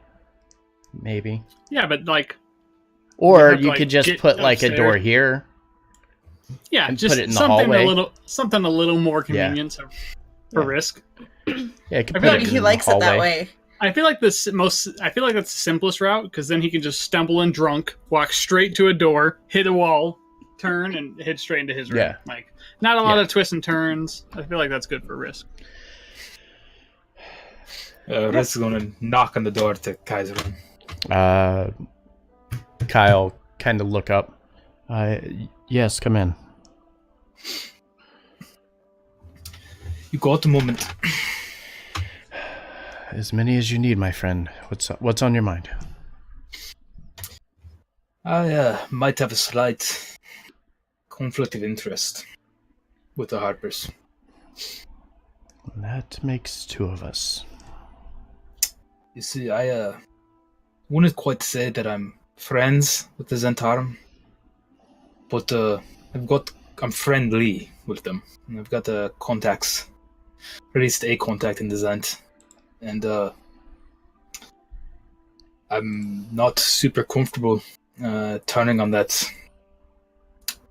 tentative alliance so quickly. I'm not so sure I want to make an enemy or ally with their enemies. Kai will kind of nod, and you notice he's listening very intently, but like he's sitting like right across from this fire, just kind of zoning out. And like as you're talking, he's kind of nodding and listening in, and he says, "And I too have an alliance with a different organization. I don't know that they're beliefs are going to align with the Harpers either, and I'm a little skeptical about accepting this offer so soon. That's why I wanted to hold off. That's why I didn't want the others to quickly agree to whatever it was the Harpers were offering to us. The Zentarum, they're not evil. They're maybe more of a necessary evil. They're not bad people, but they aren't really great people either. They offer a service that's needed in any city. I'm not exactly. I'm very torn here. I'm not certain what to do. I don't know if I should tell the my contact in the Zentarum that they're being watched, because that's just as good as declaring hostility towards the Harpers, and I'm not sure I'm ready to do that either. I'm in a very strange situation here. You notice Kai kind of stops and looks up, and he kind of thinks for a second and says, "What if we don't need to? I mean, it appears that Viz and Jot are eager to try to move forward with business with the Harpers. We can provide protection and allow them to do these tests, especially if we're not comfortable doing so ourselves."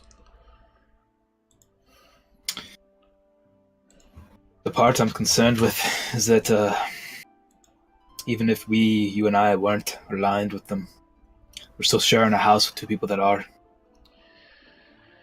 We're still associating. I mean, either way, we're kind of caught in between right now. And I'm not comfortable throwing my weight behind either side at the moment. I'd like to remain independent for as long as possible. But it seems like our options for doing so are running out.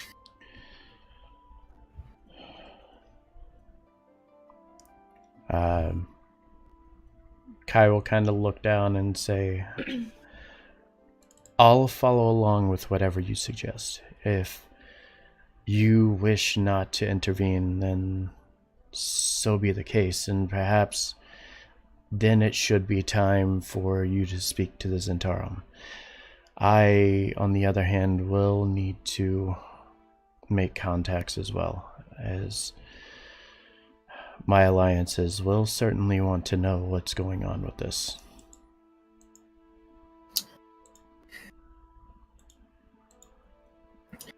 I once played a children's board game, right? It's called can't remember what it's called.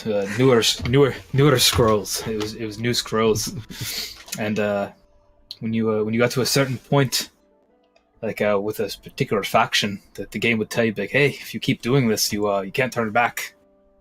Hopefully, we'll get one of those cues. Yes, that's the best we can ask for, and at this point, if we don't get anything like that, then, I mean, we can't turn on our friends here. That's a given, but I will fight every person in this city, if it came down to it, to protect my friends. That's not the question here. it's just going to make things think you'd more fight them difficult. anyway. Just start punching people. Viz on the other side of the building. I think you would fight him anyway. No, that's Steve DeCK. I feel like any of DeCK's characters would fight it. I would fight anyone in this city. Period. And Kai would, why? Yeah, I would. Yeah. Kai kind of nods and says, "As would I. I just feel that keeping certain alliances in the positive would be good for us. I don't know that the Harpers, especially as secretive as they are, would be so willing to stick their necks out to protect us as the Zentarum or the Thieves Guild might for us." Yeah. Well, I think a good place to start would be to find this horse and find out what it does know. So if we decide we do need to pass that on to anyone we see fit. We'll at least know what they know. Kai nods and says, yes, that'll be the start. We'll see where things go. We'll rest tonight. I'm not too concerned. I know there's worry with possibly somebody coming into our place and writing on the floors and the walls. I'm not concerned about that. What I am concerned about is accomplishing this and seeing how our alliances react. Agreed. But let's rest. Let's not concern ourselves too much with this. Well, Havok, is this a balcony? Mm-hmm. Yeah, that steps out to like a balcony here, and then there's one over here too. Right. Alright. Resk is going to nod to Kai, and he's going to step out onto the balcony. Just kind of lean over the railing and look over out into the night. Okay. Anybody else do anything else? I'll get out of the bath and go to bed. Okay. It was a very relaxing bath. The water wasn't quite as cold as you liked. It was definitely colder than room temperature coming from the well, but not ice cold or anything of that nature. Kai will probably feed and help take care of his puppy Mariel, and then head off to bed. Oh yeah, I guess I'll put some food out for Mama as well. Yeah, don't forget about the mom, because I totally didn't forget that we had Mama Dog, too. Cade gave me a look. Cade looked at Viz, and Viz was like, oh yeah, Mama, let's go make sure your Mama's doing okay, and put some food out for Mama. Okay.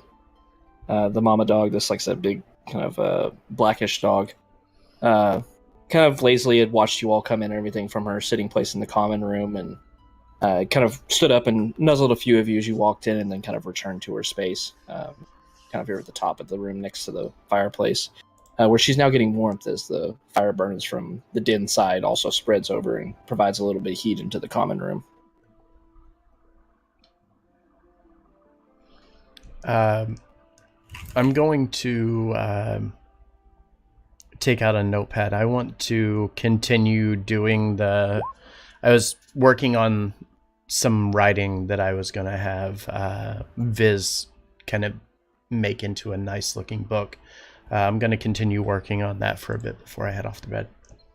Okay. I'm just gonna go to bed and ask Seamus, just keep an eye out for any ghosts. Because Seamus ain't afraid of no ghosts. He's not. I mean, be fine. All right. So as you all prep for bed and such, winding down and speaking with your animals and all of that, you find that sleep comes fairly easily, even with the events. You recall the magnificent play that you were presented with, the fall of Tiamat. Definitely a highlight of your lives, kind of something that a lot of people don't get to the pleasure of seeing.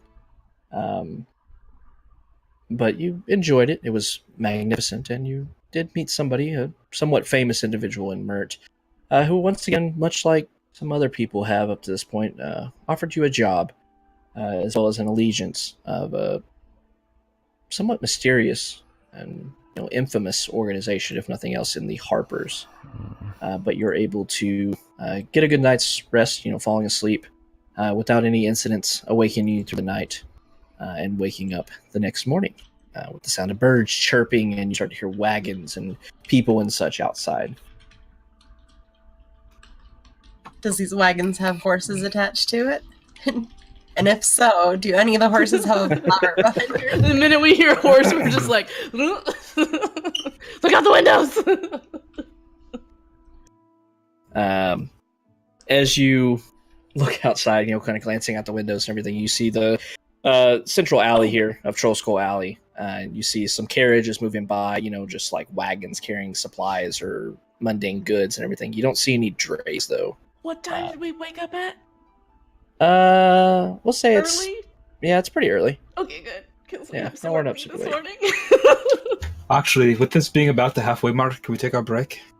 Yeah, 9:30 or so. Yeah. So yeah, y'all are waking up knowing you had a job. Actually, you were going to be waking up early. Do we wake up feeling level 3-ish? No, unfortunately, you do not. I was like, what did we do to her to We we talked went. to some people. We that's- RP'd. We talked to people. We went to the opera and completed. I cried. We It was a completed very the level show. up? I cried. She showed emotion. Showed emotion. Yay! It can happen. No, like I said, y'all wake up rested and such. Waking up a bit early. Everybody waking up about the same time or so, especially as you start hearing movement within the manor itself as your comrades in arms start waking up as well. A little bit before dawn, enough time to get yourself ready and then head across the city to meet up with these dung sweepers that you've been directed to, protect. Okay. But with that, we'll go ahead and I take gotta go to work again today. We're gonna go help some people. We're gonna protect some dung sweepers. You be a good boy, and you watch out the house, and you watch out for your brothers and sisters, and you check in on Mama during the day, and you make sure she's doing okay. You let her know that you love her, and I will see you tonight when we're done working. Okay? I love you. You're a good boy. All right, with a quick I'm yip, totally now you're gonna able to trip set off. getting up. All All right. right, we're gonna go and take our 5-minute break. Yeah. So Look 5 minute Look how break, fancy guys. her dress is, guys. It's Damn. fancy, Fancy AF. dress. That's Look her at wedding dress. All right. So yeah. We're heading off to our 5 minute break. Don't go anywhere. When we get back, we will continue our story. So don't go anywhere.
Sure.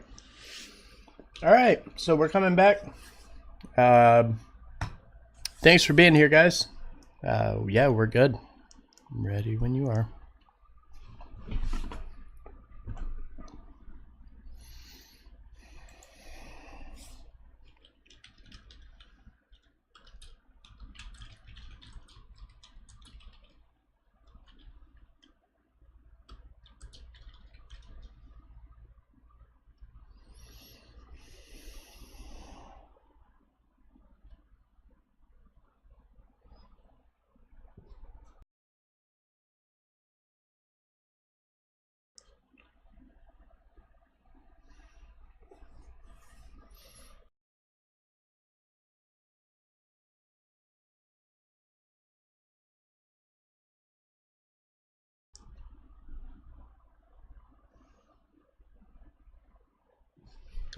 I guess I should get rid of the music here, huh?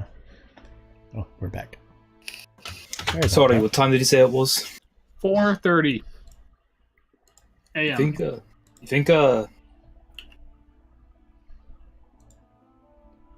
fucking drawing a blank. You think we could get coffee at the awning portal at this time? Oh, they were asking about prostitutes again.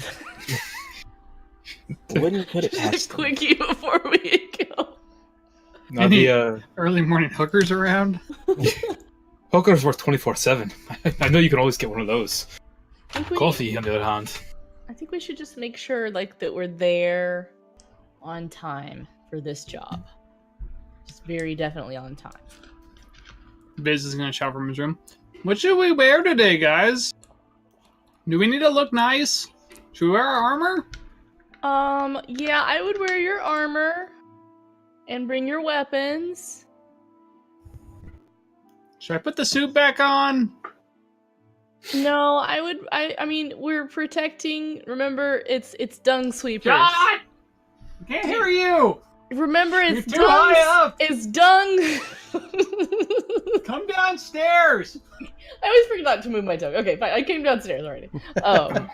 And I end up leaving my Why are we all owl just yelling? in the common room all the time. Oh god, why are we yelling? Has someone made coffee yet? Do we have coffee? I don't We think we have- have coffee. We have a kitchen?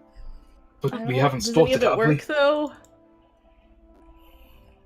I haven't recalled y'all going and buying coffee, so nope. I got some pocket cheese. That delicious pants cheese, though. That was worse. I regret that phrasing way more. Way more. Alright, let's go find our job. I know what I did. Find some coffee on the way. All right, everybody setting off to head down to the dockward. Doris took Yes. Ollie out to go to the bathroom and stretch his legs, but yeah, now he's ready. He Yeah. needs some fucking coffee though. Went back Instead of to Starbucks, is it Moon Coin? Or something like that? There's no Starbucks or Moonpoint here. Kai's went back to his armor and his robe that kind of lays over top of it. Brought the shield and staff. Shield's kind of mounted to his back. He's using the staff to kind of walk with. All right. With that, you all depart from Troll Skull Manor, heading down towards the dockward. It's a little bit of a walk. It does take you a little bit of time to get down there. Okay, Mage Armor being cast. So you start heading across the city, making your way through the North Ward, down to the south. You make your way along the high road. As you get there, you see the high road is already bustling. Even though dawn hasn't even cracked yet, the sky is getting lighter over to the east, but it is not quite daytime yet, but people are already out, going about their business. You see plainly clothed individuals, obviously looking like servants or something of the like, going back and forth to a few stalls that are already open for the early morning. You see a few of them as you're walking by, especially by the market. The scent of fresh bread waves across you, as well as other pastries and things of that nature may be available That's the there. most I love that smell. I can't resist not buying food when I smell that, just to let you know. And that's Bonjour. In why real it goes- life, not Talia. Bonjour. Bonjour. Bonjour. Da-da-da-da-da. No, that's There why goes when you go into Pray like supermarkets, Walmart or whatever, that's why the bakery is always at the front of the Mhm. store as soon as you walk in. Yep. So, anybody want to stop for anything? Y'all still have about an hour or so before you We need to be, find some coffee this morning. We can look around and find some coffee. Coffee? If Coffee. if I don't get my coffee, I tend to be a little bit grumpy. If we don't find some coffee, Talia's Oh, gonna God. Is there- stop a Wait, bit. are you? Is there Dragon's Donuts here somewhere? It's donuts. Do. We just need to find Risk some coffee somewhere around here. There's got to be a place for us to get a nice cup of coffee. Get some coffee. Or Uh, Dunkins and Dragons? Dungeons and Dragons. Dunkin' Dragons. So as you're moving across the market, once again, immediately as you're all kind of weary-eyed, half awake, walking down the street, just kind of most of y'all very zombie-like this early in the morning. You haven't had to wake up this early in Actually, a little no. while. Jot's a morning person, definitely. Okay, all right. So Jot's bright-eyed and bushy-tailed, looking around like, "Well, let's go. Are we excited for our job today?" And just incessantly talking and annoying everyone else. Once again, this fresh bread smell immediately assaults your nostrils as soon as you get to the high road here, going through the middle of Waterdeep. And all your eyes just kind of slowly and shakily look over to the market, and you see bustling people going back and forth between a few stalls set up here in the market. And you see some of them are carrying around small mugs of what appear to be some steam. It's not super cold here right now during the springtime, but it's a little bristly in the morning, 65, 70 degrees or something like that. Here early in the morning, it'll get up to a more manageable temperature as the sun rises. But you do see a few people walking around, chewing on some pastries and such, and holding a cup of some kind of dark brew in their other hand. Out of character, did you just say 65 or 70 is brisk? Seriously. I'm from Texas. I would kill for that. Even me, temperature right I'm now. like, you'd have to get down to 50s before I'm gonna call it. As we brace for 2 feet of snow here. Yeah, it's negative saying- 3 outside my house Yeah. right now. Oh Right? God, no. Yeah, Jesus. No. No, thank Yeah. you. It's No, thank you. it's not warm. It's not cold. Yeah. It is It's like mild. 65 to 60. 70 is warm. No, Yeah. It's like 60 Yeah. probably with a little bit of wind chill. 45 to 50 is brisk, okay? It's 60 that feels like it's 52. Yeah. Yes. There's just it's 60 degrees. There's a little bit of a breeze. It's like the wind chill here in Waterdeep today is it's a little cold, bristling but not quite 65 cold enough that degrees. you need a jacket. If you Yeah. put on a jacket, by the time the sun comes up, it's going to be too hot, so you just don't bring a jacket. You just kind of Yep. tolerate You it for a all hear little the bit. effects of an amplified magic mouth spell going out with the morning news for the city. Good morning, Waterdeep. I hope everybody is having a nice morning. This morning in Waterdeep, it is actually, let's see here. Well, a cold front came through the night before, so it is a bristling 65 degrees right now. About 20 Celsius, or 15 Celsius for those from the Elven Kingdoms. But I hope everybody has a fantastic day. And remember, always tune in to Radio Waterdeep 90 whenever you want to hear your local news and gossip. So Biz is going to stop by someone who seems the most approachable and be like, excuse me, ma'am, could you tell me where you found some of those pastries? As soon this as you're morning?" talking, she immediately raises a finger up, goes down, sips from her coffee, Can't talk to me till I've had my coffee. then looks up at you. Still a bit of phase and fogginess in her eyes. She looks at you and says, "Oh, I'm sorry. What was that?" That I couldn't help but notice, but that pastry and coffee you have there this morning just looked so amazing, and I was wondering if I could bother you to tell me where you found those. I'd like to purchase some for me and my friends. With that, she kind of sleepily points back behind her. The shop behind me, the elf Tyrael will be happy to help you. Delicious and revitalizing elf bean coffee she serves. Thank you so much I appreciate it. You have an amazing day. She starts walking. Guys, I found a place over here where we could get some drinks, some coffee, and some food.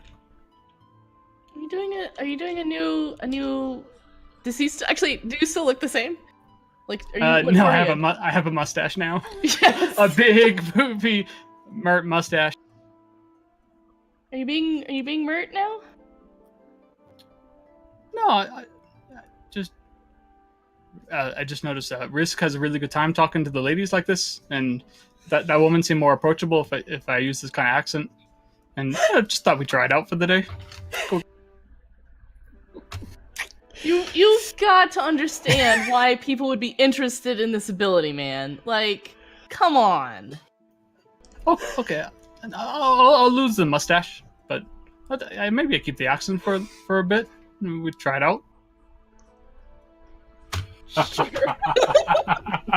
Okay, let's go get some coffee. All right, so it's the revelation of all of you being a bit sleepily, not really paying attention, except Jod, who immediately notices Viz sporting this handsome mustache stretching out almost to his cheeks, kind of curled at the ends and such, and then draping back down.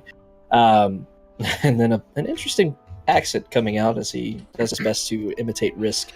But you find yourself moving through the market, kind of moving towards the center of it, but then you all catch this very fragrant aroma, this kind of slightly bitter smell coming to your nostrils, but most of you recognize it as this delicious brew that revitalizes most people in the morning, especially those that are not morning people, such as Jot.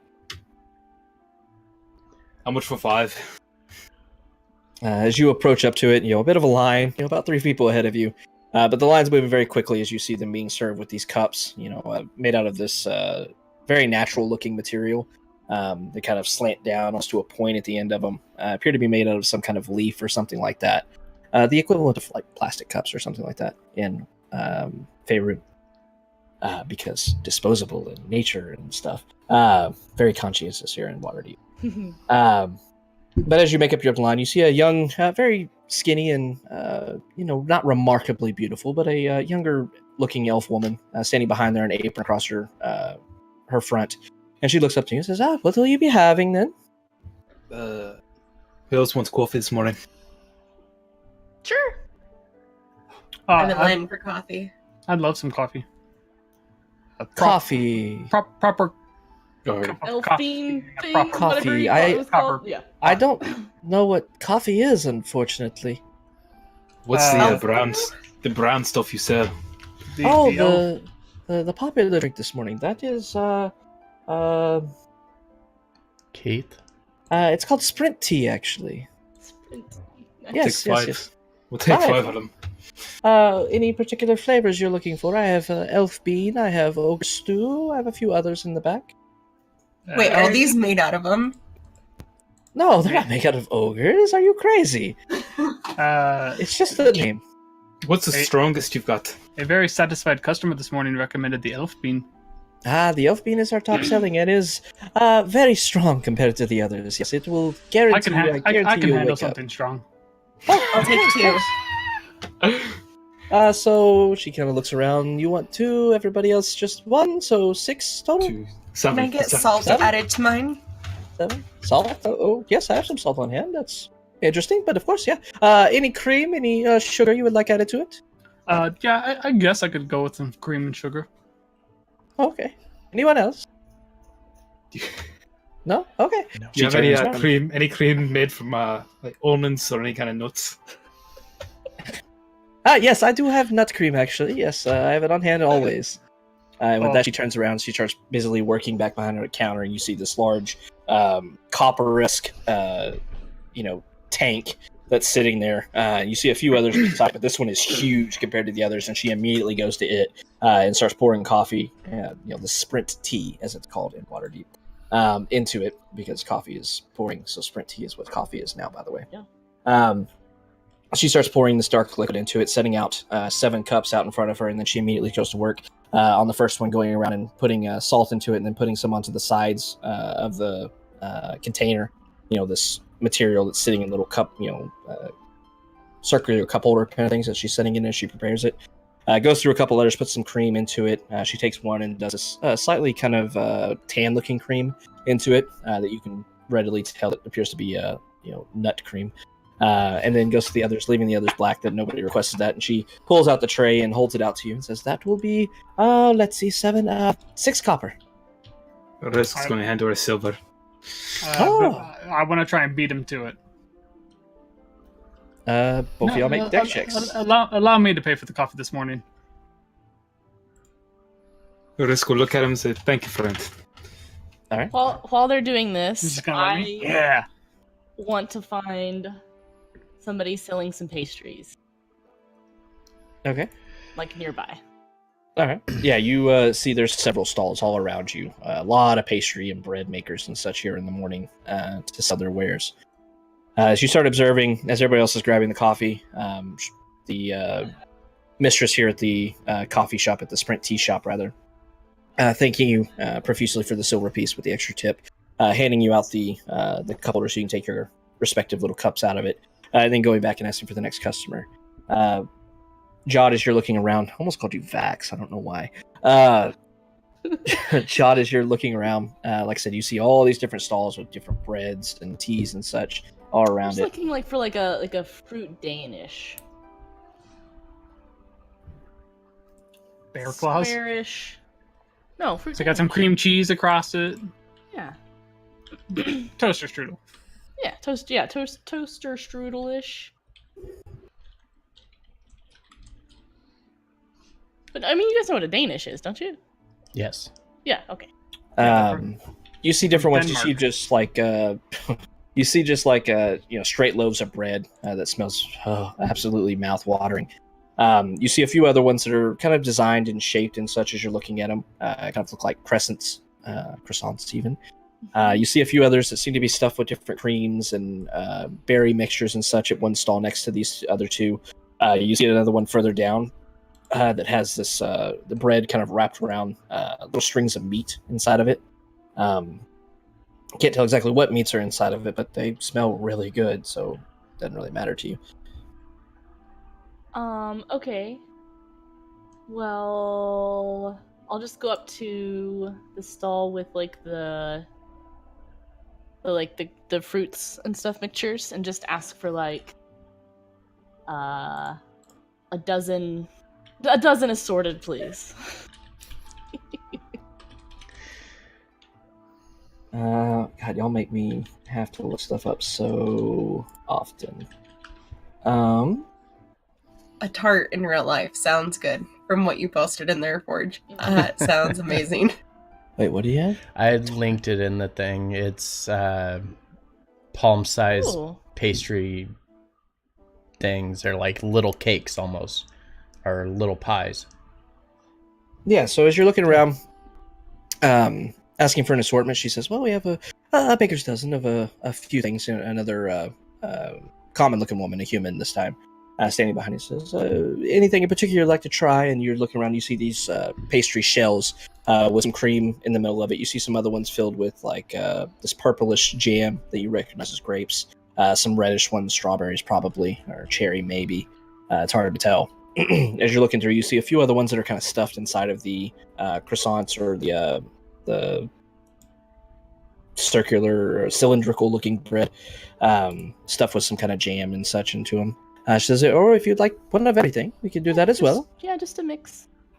Oh, very well. She turns around and begins kind of grabbing from a few different places and sets it onto this sheet of, looks like paper, but it's very shiny. And with that, she looks over it and everything, kind of setting one of a little bit of everything. You see just different pastries, some straight bread, kind of put in there some croissants, as well as a few of these tarts with different flavorings inside of them, and some of them just kind of plain.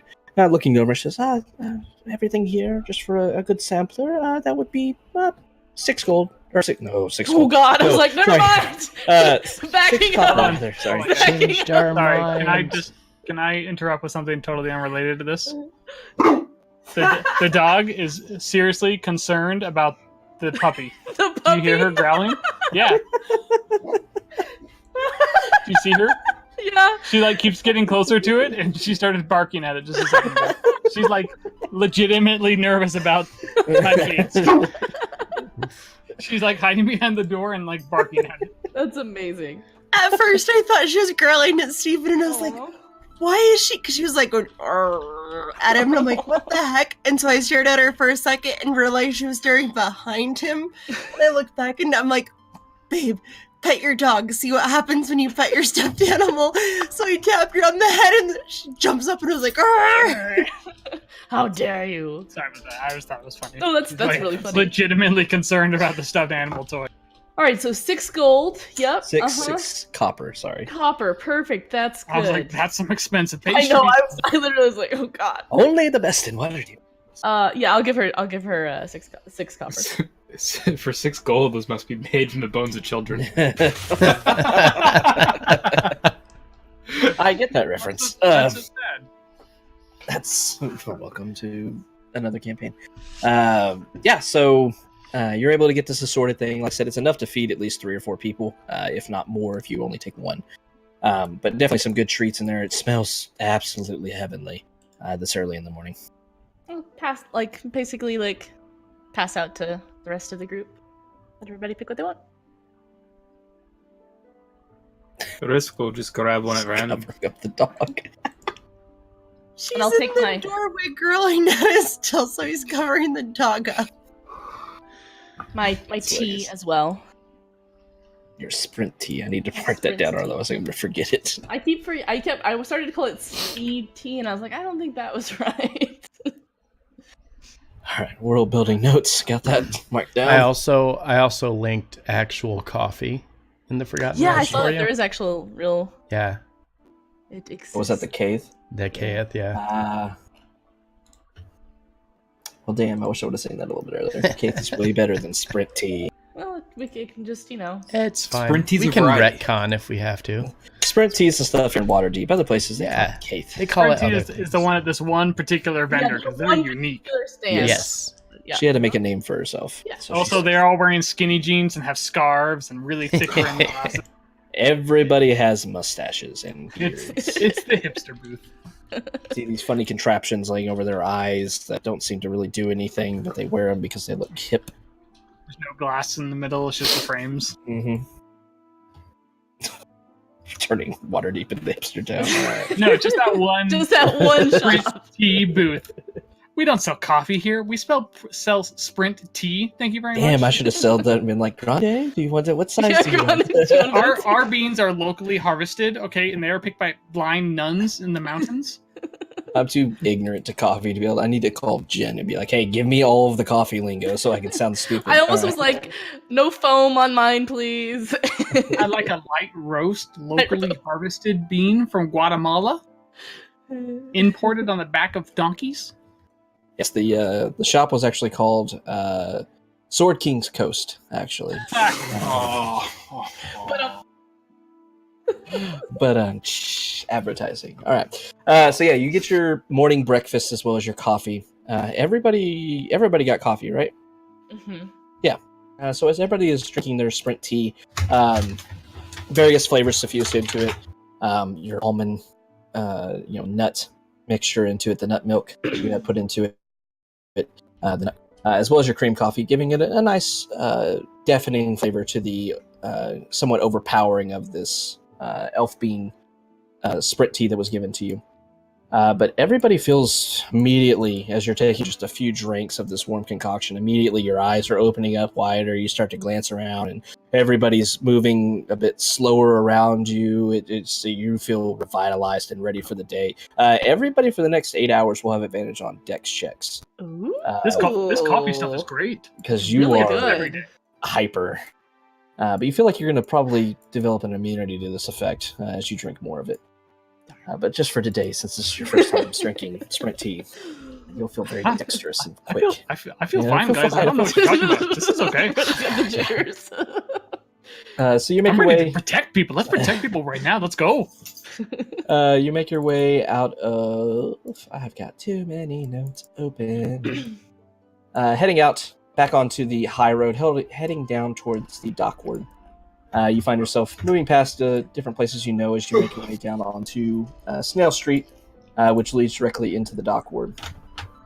You find yourself looking for Ship Street. Everybody give me investigation checks.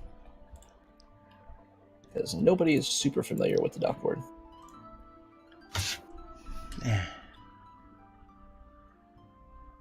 That makes sense because Viz is hanging out next to Risk, trying to pick up on that accent some more. All right.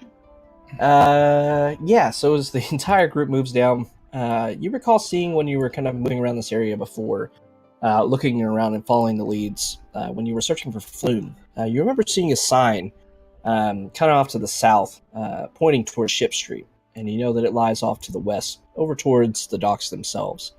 So you make your way to the west, and you eventually find yourself going off of Fish Street here and onto Ship Street itself.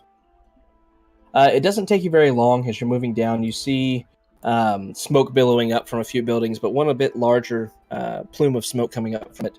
Kind of moving towards it, figuring maybe there's a business or something like that would be causing something, a larger fireplace or a hearth or something going on. And you get just past the intersection here of Sternpost Street, and you find a large tavern-looking building, a couple stories, that has a sign hanging out in front of it that reads Mule Skull Tavern.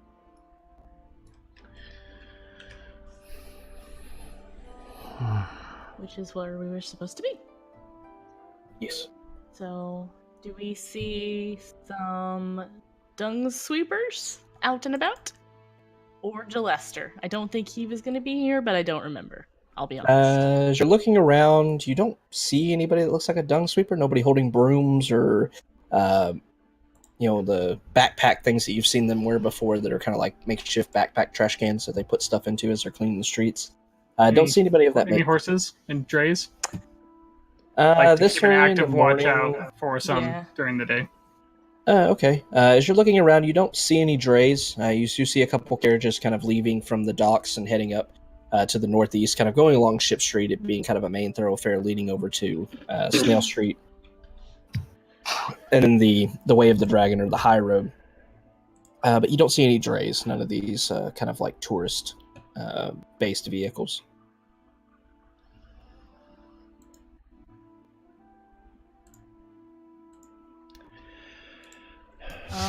Do y'all want to go into the tavern? Oh, then yeah, we'll go in. Yeah, y'all are standing outside right now. Okay. I wasn't going to make you go into the tavern. Yeah, I wasn't sure. Let's just stand awkwardly outside the tavern. Just wait. All right, so as y'all move your way into the Mule Skull, God, that's so hard for me for some reason. Tough to say. Yeah. Mule Skull Tavern. You walk inside and see it's pretty normal for as far as taverns go. You do see a few animals mounted on the walls. You do see a couple paintings, different, very blue-collar jobs depicted in these paintings, hanging on the walls. A farmer back behind a mule, tilling a field. You see somebody else, a butcher, over a slab of meat, getting ready to charge it, cut it and process it. Seems to be kind of a gathering place based on the apparel or the decoration, as well as the people you're seeing in here this morning. Very much kind of the lesser, not necessarily lesser off, I guess is a hard way of saying it. CK. But more so, the blue-collar-esque people. But as you make your way inside, you look around for a few moments, and your eyes settle over to a few individuals sitting over at one of the tables, all of them with black brews in front of them that they're readily drinking in between speaking with each other. And resting by their feet, you see what appear these long kind of rods with points on the end of them, but also have what appears to be kind of a hook jutted off to it, as well as a lever at the top of it. And you recognize these contraptions from the people you've seen that are dung sweepers within there. I think, what's it called? The thing you reach out and squeeze and it grabs stuff off the ground for you. Gopher, I think is what it's called. Yeah, whatever it's called. No, that's the Swiffer. Yeah, the Gopher. Yeah, Swiffer. That's the Gopher is what it's called. Basically, that's what they use to easily pick up stuff and throw it into the trash bins. But you see 4 of these individuals sitting at this table. Go up to him. Pardon me, gentlemen. We are here to be your protectors for the day. I think while you guys are working, we're here to help you out and keep you safe from the troubles in this area of town. As you say that, one man looks up from his coffee, looking up at you and kind of glances around you at the rest of the party and says, "Aye, we were told about you protecting us. I don't know why it's necessary. It's added burden to us, I think, but my opinion doesn't matter." We'll do our best to stay out of your way. It's better to keep you safe than have something happen and regret it. You know, we'll keep our distance, and if there's anything we can do to help you, besides just being close by, just let us know. And as you say that, the man kind of leans back and he slaps his hand on the table. He says, "There, right there. That's someone that can somewhat appreciate our work, I think. Us dung sweepers, we're the heart of the city. We're the only ones that keep everything clean for everyone else. This man respects it. We'll stay out of our way." Just a blue-collared guy doing his job. Just want to provide for your family and make a living. There's nothing wrong with your career. Here. See, this one gets it. And he kind of points around. He's like, "Yes. Your name, say." He kind of looks over towards you, Viz. What's your name, sir? My name's Viz. My name's Viz.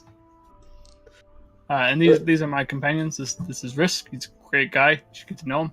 And Talia, and Jot, and Kai. Okay, so Reviz, Risk, Jot, Kai, and Talia. Got it. All right. So sorry, I misspoke. It's Viz. This is Risk. Okay. Yeah, sorry. I noticed a little I'm used to stutter him doing the introductions, and so I'm just so used to hearing Risk's name first. But I'm Viz. Sorry. Okay. So a bit simple, but we could work with that. That's fine. I appreciate you helping us out.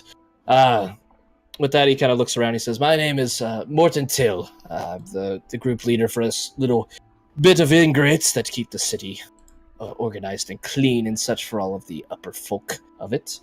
This over here," he pokes to a slightly younger man. He says, "This is Errol Globber."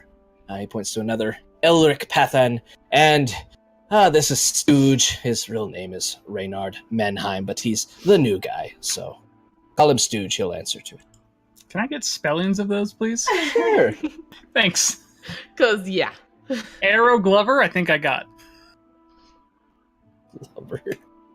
Nope. Shit. Nope. Nowhere Glover. close. Damn it! Wasn't even Damn. close. I heard Arrow Glover. It's Yeah. Glover. Sorry, I can't Oh, tell. no, Glover. no, okay. Pathan, Reynard, Stooge, Manheim. I Nailed think- that last one. Damn it! 2 N's. Damn it! I really think that Havoc makes a habit of giving us names we think we can spell.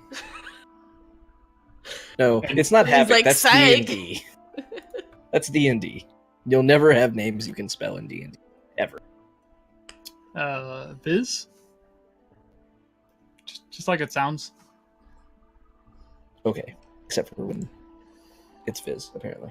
Or Kai, I guess. So with that, Morton kind of motions to you and says, all right, the sun's about to rise, gents. Let's get out there and get to work. You lots, just like I said, just hang back. Don't bother us too much. I think this is wasted effort, honestly. But we do as we're told by, the protectors of the realm, or of Waterdeep, for that matter, at the very least. So we have our orders. I'm sure you have yours. Just don't get on our way, please.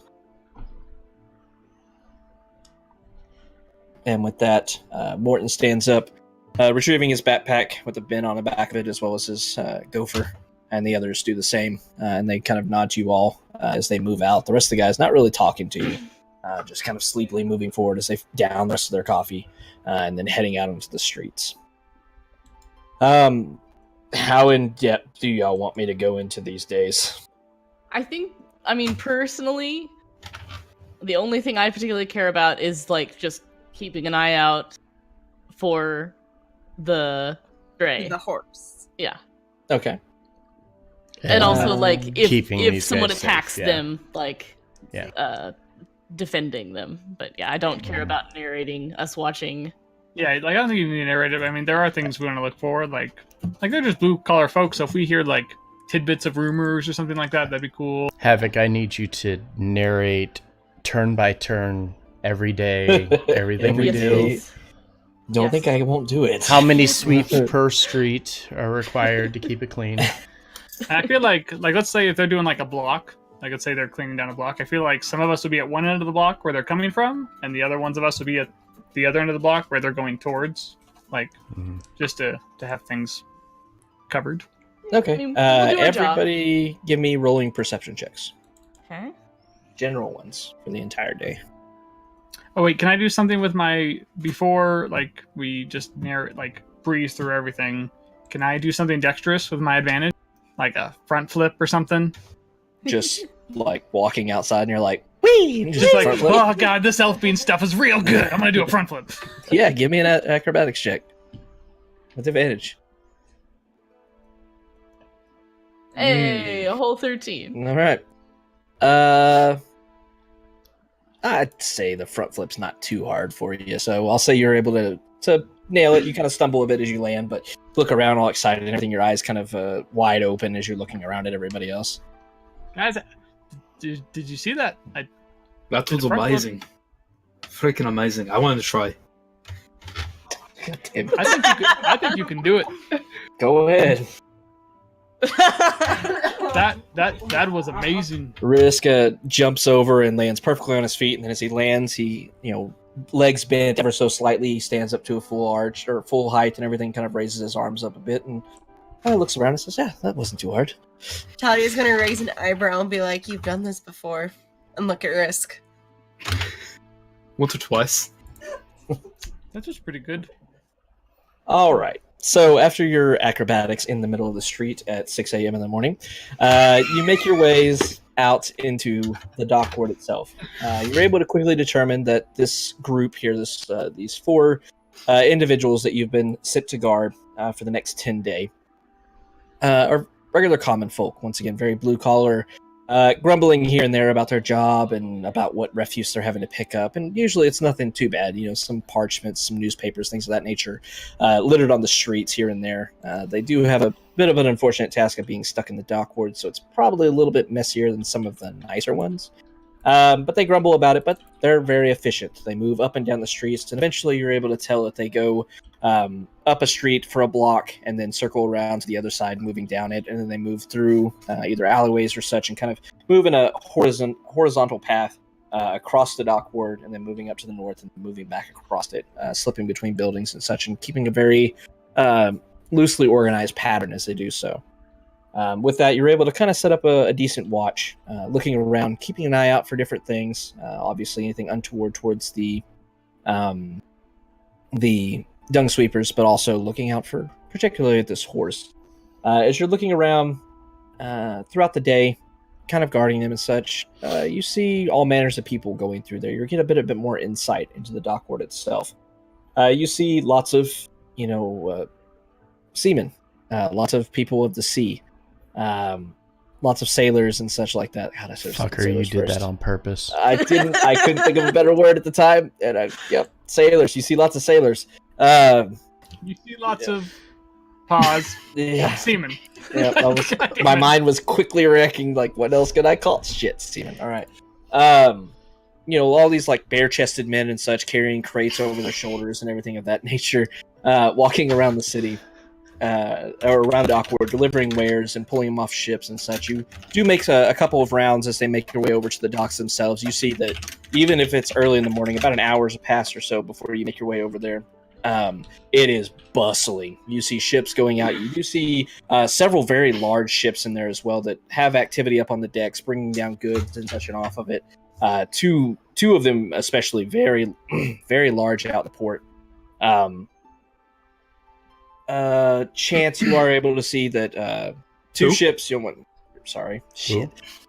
Risk. I have too many campaigns with the same players apparently. You see these 2 large ships, up in the docks. Some of the 2 larger docks here with the supplies coming off and such. But as you're looking around at the dock itself, kind of glancing out to the harbor, you do see one very similar ship. This very large galleon-looking ship sitting out anchored in the harbor and such. Every once in a while, you do see what appears to be a sloop or a dinghy going to and from the ship, carrying a few supplies and such. You are able to notice the names of 2 of these ships are the... God, that's somewhere in my notes. These 2 ships, one being the big one being the little... No, there's rowboat. the 2 galleons that are docked up at the docks. You obviously can't read the name of the one out in the middle of the bay, or the middle of the harbor.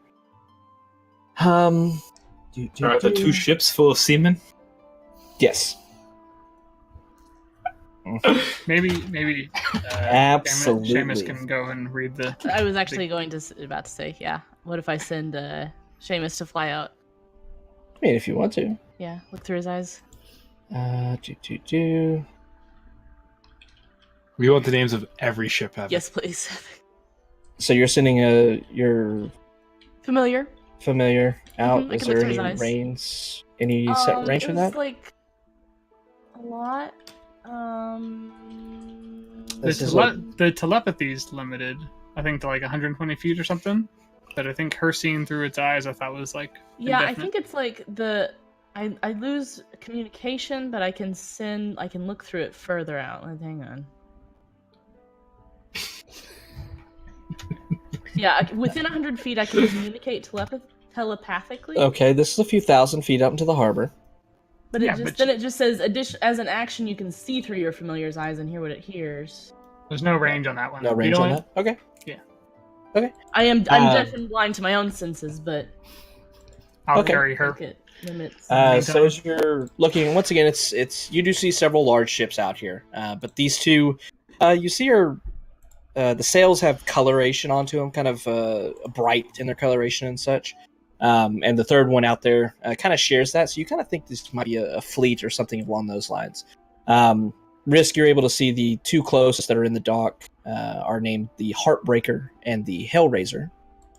And then Jot, as you send Seamus. Thank you, out to the one outside, as you're kind of meandering along the dock as the dung sweepers are doing their job. You kind of let everybody know, hey, watch them for a second for me, I'll be right back, and kind of lose all your senses for a second. Seamus flying out, you're able to see once again this brightly colored ship. Do a perception check with Seamus. That picture's amazing. I was gonna say he gets advantage, but boy, that helped. Good. Good. So as Seamus is flying out, you're able to fly up next to the ship and able to read out the name. It's bobbing up and down a bit in the water, even though it's anchored, but it's out to the slightly rougher waters here in the harbor. Still very calm though compared to the sea, obviously. But you're able to catch the name as the Eye Catcher on this ship. But as you look over the ship's inhabitants and such, you don't see anything phenomenally different or anything eye-catching to it, despite the name. And then fly Seamus back to the dock, where y'all can resume your guarding of them. You go through the entire day, and you do see a few rough types here and there, and you see some quarrels breaking out, but it seems to be between sailors that have maybe been a bit inebriated in their shore leave, kind of arguing amongst themselves, and maybe a fist fight or two you see, but nothing seems to assault the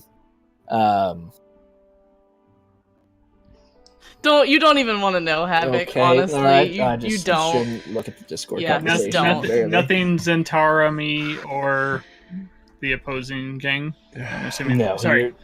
The Xanathari? Xanathar or the Zentarum. No, you do not see anything recognizable at the very least. Nobody seeming to single anybody out or be attacking in an organized fashion. It just seems like some, bar brawls that spilled out to the streets. Dockward is a bit rough and tumble, as you all know at this point, and is reaffirmed even further as you spend the day out here. Basically from sun up to sundown, as night begins to approach, you've gone through almost the entirety of the dock, where you actually find yourself up here to the north. As you're passing by another one of these structures, one of these great mammoth kind of stone creations that that once almost tore Waterdeep asunder, but now definitely remains dormant. This one being called the Honorable Knight. And as you get to it, you see Morton looking up at the sky, and then as they finish that city block, he turns around to the rest of the guys and then looks over to you and says, "Aye, all right, that's enough for today. The other crews would have fished off the rest of the dock ward. We'll be fine for now. We've done a good job. Everybody turn it in. Leave your supplies at the warehouse." And he turns to the rest of you. "I guess we'll be seeing you in the morning then." Same time and place? "Aye, that's where we start every morning." Cool.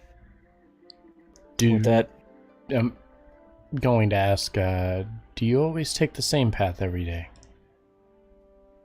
with that, Morton nods. Says, "I just about. Every once in a while, the other groups of dung sweepers may call in reinforcements for particularly bad areas, but our coordinators will instruct us to do so. So it's not always the same, but." Generally, we'll follow the same path, moving through the southern areas and making our way north. Usually, about the time we reach, he kind of motions up to this huge structure here, this Goliath of a construct.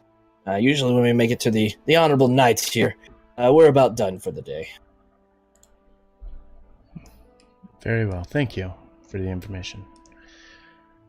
With that, he nods and looks back and says, "Thanks for watching our back and not getting in our way. It was almost like you weren't there, and I do appreciate that."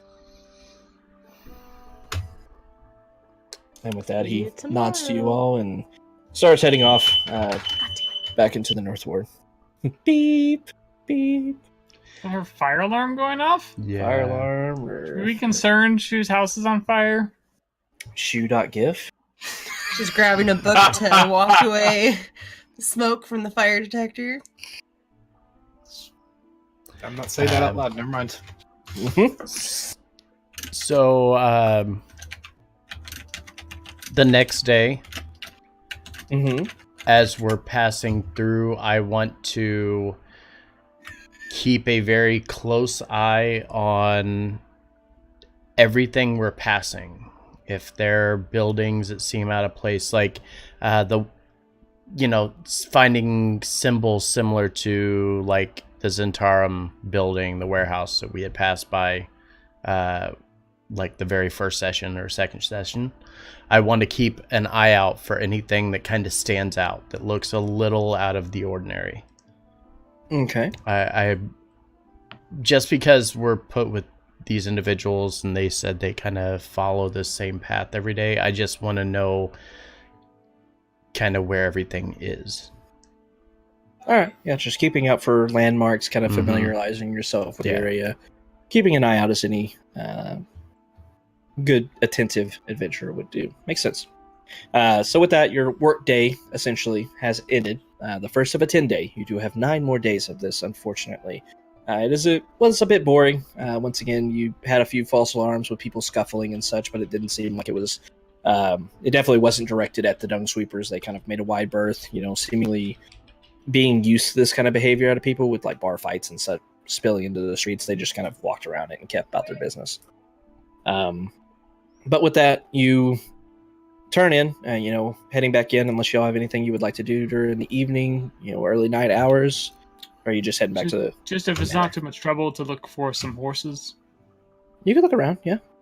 Risk would like to go grab dinner at the awning portal tonight. Okay. Anything else? Can we pick up some actual coffee this time instead of the fancy stuff? Yeah, you could find some Keith at home, have some a Keith, little drip coffee brewer. Do they have K-cups here? No Keurigs, unfortunately. Haven't quite mastered that part yet.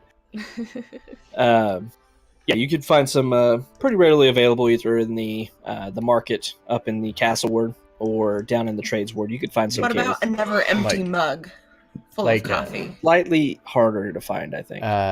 Like bag. Talia like would use that to bags of torture it, maybe? someone. She's just Yeah, pouring you can find a few bags of it. never-ending burning it costs coffee you- on someone. For a full bag of it, costs you 1 silver piece. Okay. That's enough to grind up and brew yeah. a couple weeks worth of coffee. Yeah. Then Like when gold's we worth. when we head up towards back up towards the trade ward, that's what we'll do then. Grab Are some you to go going home. for dinner by yourself, Risk? No. Well, I'm asking him. Are you going for dinner by yourself? Everyone's welcome to join. Thank you. I'd love to.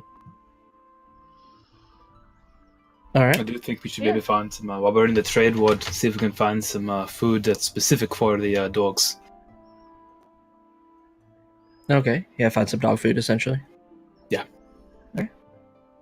Find some collars for the pups, Some and we collars. could find some collars, and we could find some like a name tag, so people would know where to take them.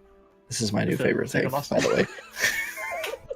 When he started to do it first, I'm like, wait, what? I noticed something, and I'm like, I'm really sad Risk hasn't said anything about it. He's just like, that's fine. It's just like, Totally normal. I don't know what's going on with this guy I over feel here. like none of y'all should be surprised by this. Like, Viz keeps changing shit like that. So That's it's like, why, like I said, I mean, that's why Jot was like, It's the least You surprising really don't know- change we've yeah, seen you don't- Viz go through. yeah, like, you really Alright. don't know why people think you're special. Like, that's a really cool ability. Come on. Looks like I can change my appearance. Doesn't mean I can change So, my voice very well. going through the trade ward, as you kind of leave the dock ward, heading off to your east and make your way towards the trades ward, you're able to find the few things you're looking out for. You look for some dog collars as well as dog food and such. You're able to find essentially kibble for the most part.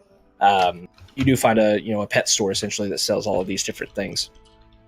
To secure or proffer 5 collars or 6 collars, you want to get Mama Doggo one as well. We'll set you back.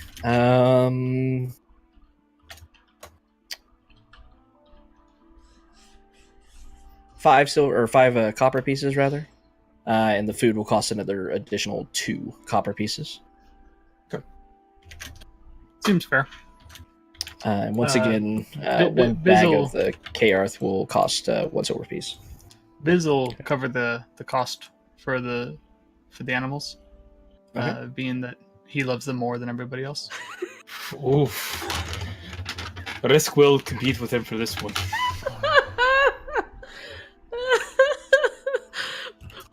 roll your love check, please.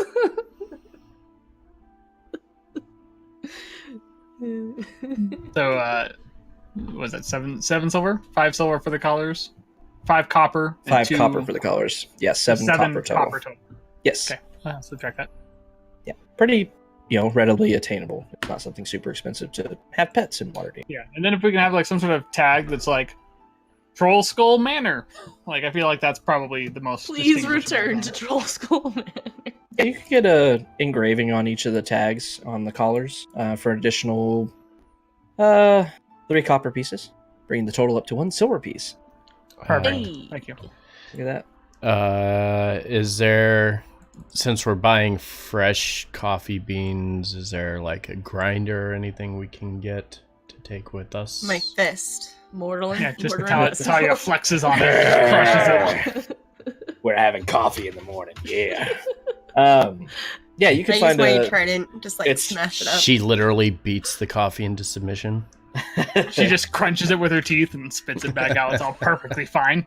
As you're talking, if you move into this shop, it's a general kind of food store, but you do see a section kind of off to the side that has nothing but K-Arth coffee stuff, essentially.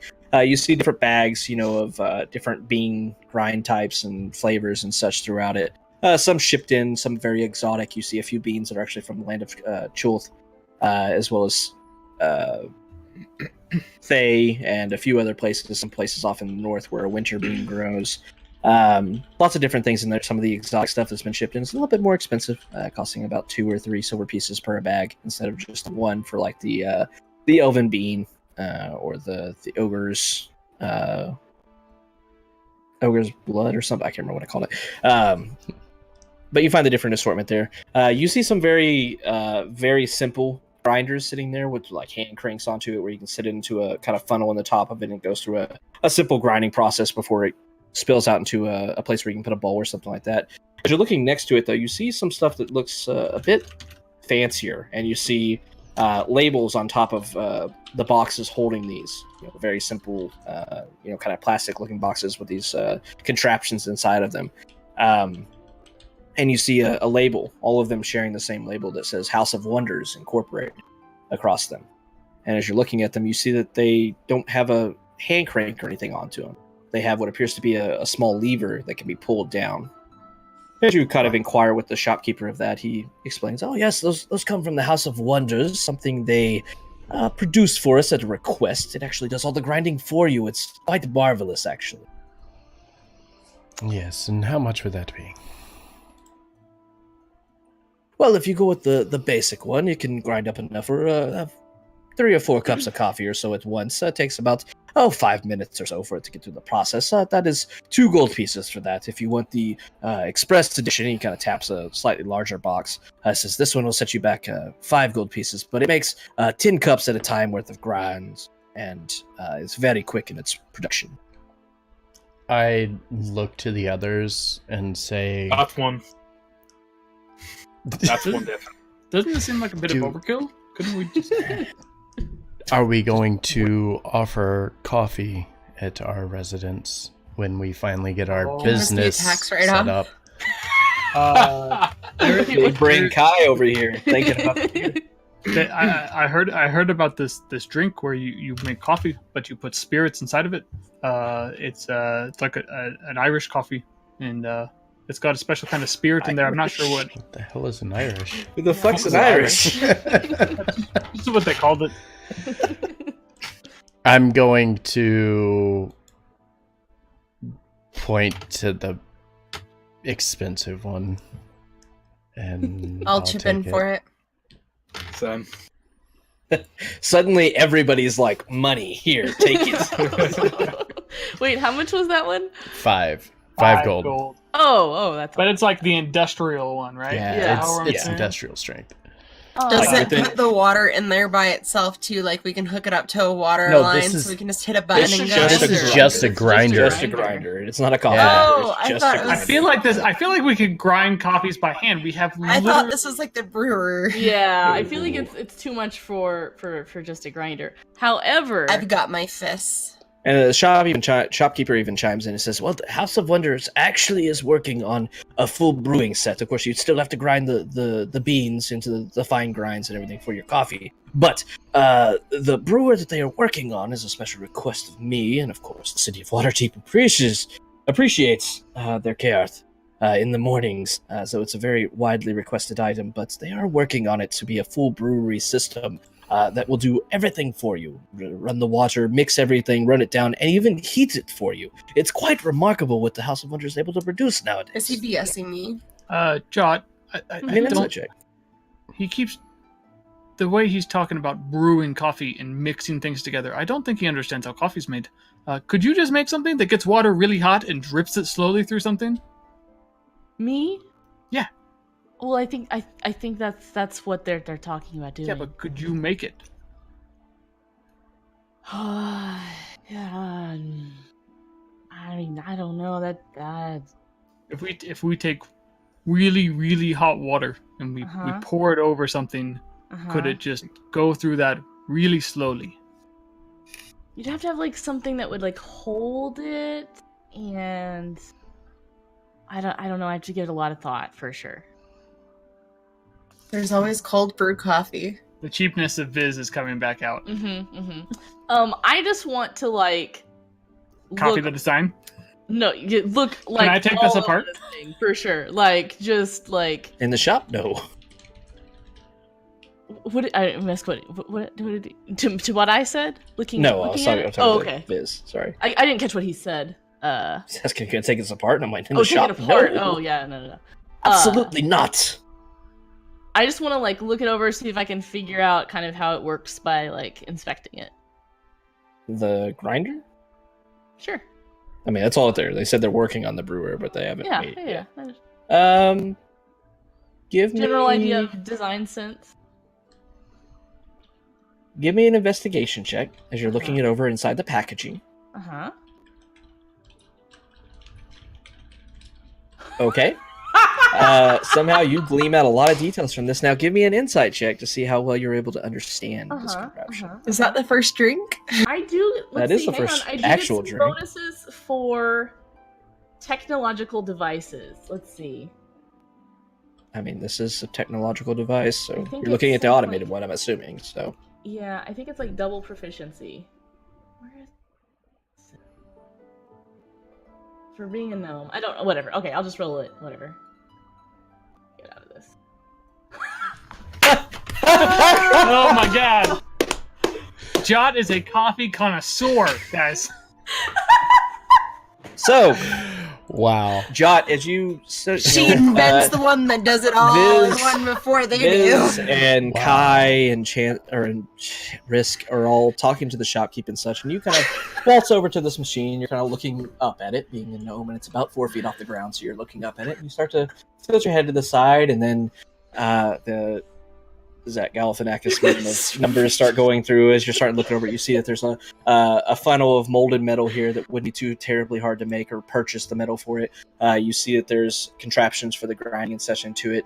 And then you start looking into it and you start thinking, it's like, well, there'll be certain spell components that would be needed to power the machine. Obviously, a crystal or something of the sort to power it.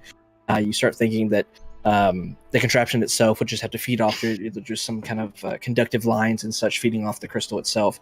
Feeding over to the contraption itself, but otherwise it's quite simple, honestly. You think you could probably construct something like that, having the mental image now, essentially the schema of how this thing was constructed in your head with 2 natural 20s. You could create this thing pretty easily after gathering the supplies for it. Talia would like to make her my new best friend. You can probably make it better and for less than 5 gold. I feel like we should think about this some more, guys. Maybe don't purchase quite yet. I think we give it some thought. All right. Does she wink at us so we know? Yes, yeah, I'm like You remember how giddy she got over the spell book? She's equally as giddy with this. She's like, guys, I can just make this. I can do this and better. I can't believe I fucking rolled double nat 20. It's amazing. It's a sign. It's a sign. It knew how much we needed coffee. I mean, I don't know if you saw me go House of Wonders. So are you purchasing anything? Or are you going to purchase some beans at least? The shopkeeper looks at you and says, well, if you're not interested in the grinder, I understand. Yeah, we do have a great assortment of ground chaos beans. Yeah, we'll take 3 bags. Okay. Which flavor? Once again, exotic Strongest. ones. Strongest you've got. With that, the man thanks for a moment. Says, well, the one from Chult's or shit, what's that place called? Is it Chult. Chult. That's what it is. Sorry. I have a lot of C names rolling around my head. Chult. The one from Chult is very exotic, very powerful, born from the jungles down there. I'd highly recommend it. It's got a very robust flavor. The one from up north near the 10 cities with this great ice bean. It's got a bit more of a light flavor to it, but I can speak to its potency at being able to wake you up in the morning, for sure. We'll do 2 of the ice bean, and we'll do 1 of the one from Chult. Okay. So with that, he readily grabs the bags off kind of eagerly and moves over and he says, are you sure about the grinder? I could interest you in the manual crank. We're sure. All right. Very well, very well. With that, he takes the bags over and he kind of pulls out this small burlap sack and puts all the bags inside of it. He says that'll be 3 silver pieces. Or, 3 silver pieces for you. Okay. I will give him the 3 silver. All right. Daddy nods. Thank you. Have a great evening. Thanks for stopping by. I don't know why everyone's talking in this accent tonight, but here we are. This guy seems exceptionally eager. I feel like we just got ripped off. Well, Nobody ordered roll insight, so you got your 2 flavors, 3 bags. Mm-hmm.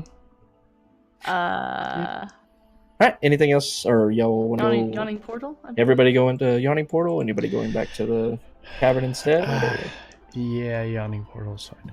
Actually, I mean, I don't know. Honestly, I almost feel like Jot would just go home and just immediately start sketching things. Starts drawing on the wall. She's got chalk and shit. Blueprints are everywhere. Takes apart the bed, harvests the wood to build a model copy. Okay.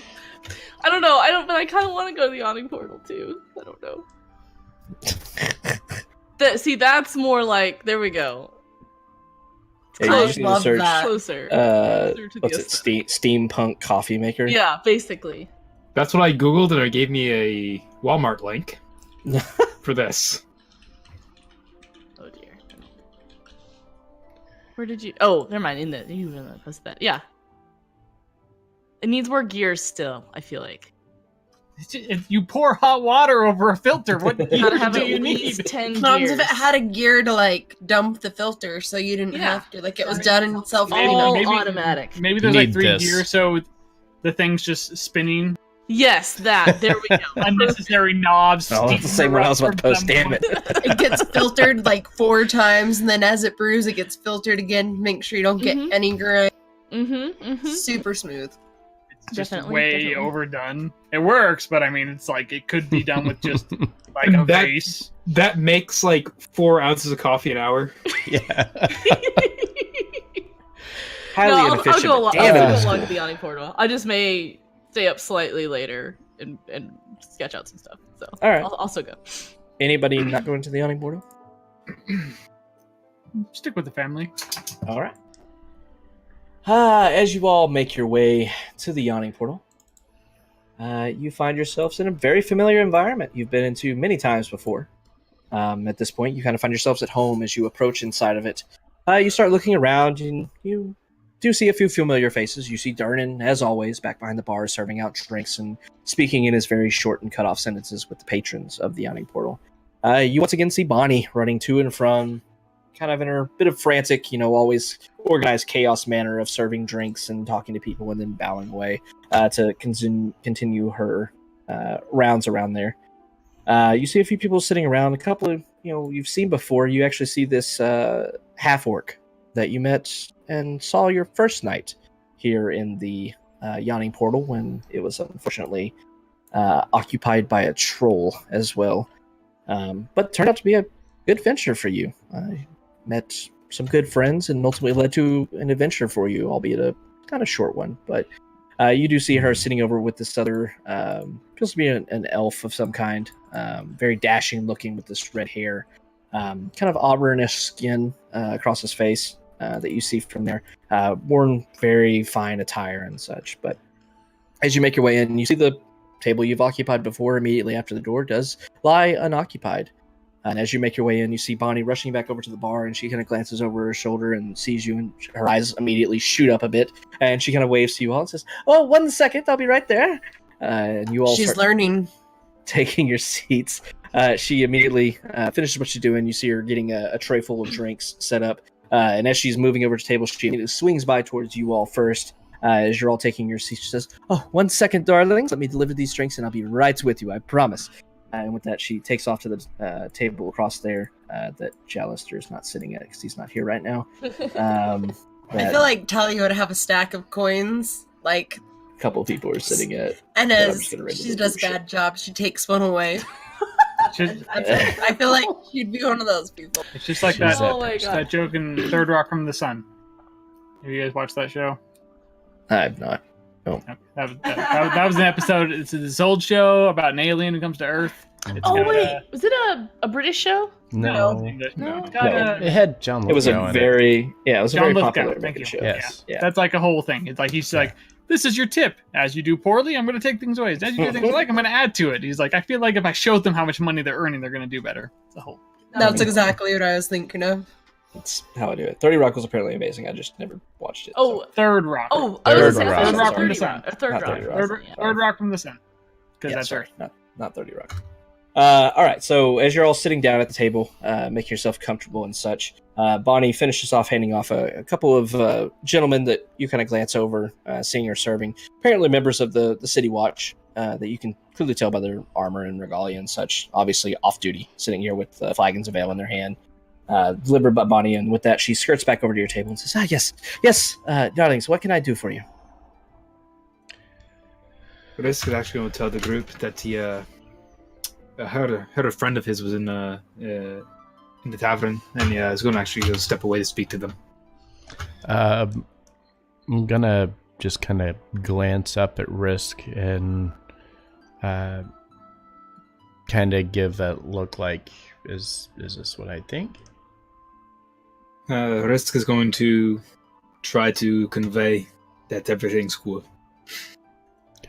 And Kai's going to flag Bonnie down and say, yes, we will take the food menu and try to figure out what we're going to eat tonight. And be sure to bring this one a drink, and points over towards Talia. With that, she immediately starts pulling out menus and starts handing them out to everybody. And she grabs a couple other drink menus and she hands one, looking directly at Talia, and says, "And yes, we actually added a few seawater-based ales to our menu recently that you may be interested in." I feel like they're poisoned. I'll have I assure you, they're not some poisoned. ale for.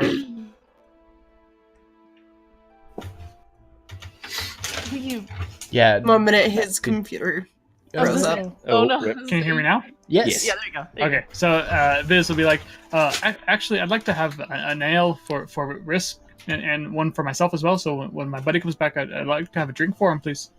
Oh, of course. That's a. Thank you. She kind of pushes up to the face and then the throat. Never mind. I'll bring you an ale very shortly. I ditched the mustache after John. Oh yeah, I forgot about that. Yeah, I retconned that for a second. I'll try one of the seawater ales. Seawater ales? Of course, my dear. I'll be right back with that. And with that, she hurries off, very pointedly heading straight for the bar to get your orders in. Risk, as you move She's across learning. as you move across the Bonnie as a character has developed a lot. She has one goal in life: make Talia happy. I will make Talia happy. I will do it. Risk. God, I have so much crap on this map that I need to get rid of. Sorry, 1 second. This is still like halfway set up with the GM layer for the first encounter here because I haven't got back and cleaned up the map. All right, sorry. Hey guys, surprise! A troll shows up again. I deleted the troll. At least there's that. As you step up over to this table, you see someone you've talked to a few times and that you remember from your first encounter here. You remember this half orc that you know as Yagra Stonefist, and she's seated at this table next to this very handsome, very strapping looking elf. That initially you have to look over him a couple times before you realize that he appears to be a. Make sure I say this right.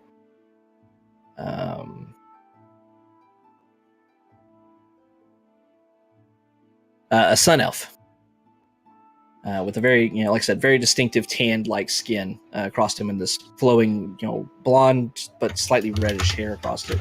As you approach the table, you see Yagra kind of sitting up and leaning towards you, and she kind of searches your face for a moment. She says, Risk, I remember you. Oh, come sit, have a drink with us. Absolutely. Risk's going to take a seat at the table. As you sit down, you see Yadra immediately raising her hand up, says, Bonnie, around for all of us here, please.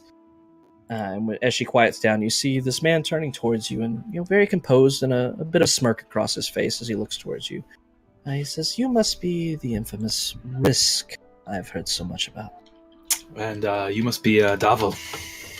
Aye, that I am. It seems my reputation precedes me. Well, that it does.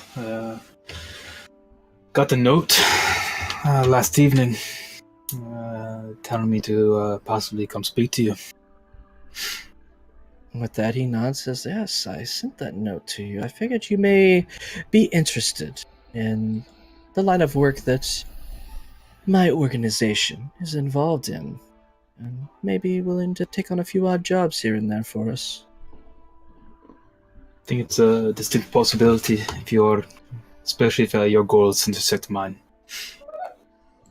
Daddy nods, says, I know not of what your goals are, unfortunately. I heard a bit about you, with your valiant efforts to rescue Floon as well as Raynar Neverember. Word got around about that, you and your friends. Unfortunately, you did rough up a few people that I was acquainted with, or at the very least, witnessed their deaths or came upon their bodies, but that matter is a bit... He thinks for a moment, kind of tilting his head to the side. It's a bit complicated, so no ill will, of course, towards that. Otherwise, obviously, I wouldn't have invited you here tonight. Of course. But before I invite you to any endeavors and such, I suppose you would like to know at least a little bit about me. My name is Davil Starsong. Much like you are aspiring to be, I was once an adventurer. But as lucrative as it was to raid and pillage tombs of long-dead liches, it turned out to be slightly more profitable to set up a bit of a base and a way of doing things here in Waterdeep, as there was no established organization of the Zentarum here when I arrived. But me and my party that were adventuring together did establish one, and we are looking for able-bodied and loyal, of course, people to assist us in things.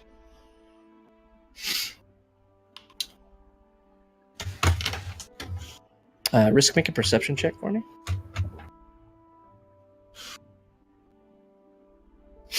Oof. Okay. Not enough coffee this morning. Yeah. With that, Dab will continue on. Says, my adventuring companions, a few others like myself, joined the Zentarum a few years back, and we were established here in Waterdeep shortly thereafter. But we are very focused. I know you may have heard some untoward things when it comes to the Zentarum, but I assure you that we do not focus on nefarious deeds. You know, our line of work may be a bit in the gray area sometimes, I suppose, but we do not seek out to cause trouble or harm. We want to help people in need and go about that line of duty. Unfortunately, we have had some issues here recently. A rivaling faction, calling themselves Zentarum as well, have sprung up in the city. And I assure you that the incidents that you've heard as of late are not involved with my faction of the Zentarum, the one that I belong to, but rather this rival one. They attack us as well as others on sight. We seek to help people. We do not seek to undermine the authorities here, even though we don't always agree with them. But we do not want to cause trouble. We want to provide services and assist people as we can. Well, you mentioned loyalty. And I'll say first and foremost, those people over my shoulder. He's going to motion towards this group sitting on the other side of the bar. Viz is definitely staring, looking really kind of sad. Like, that's my friend. I'm just like, Why is he over there? My loyalty falls with those people first. That said,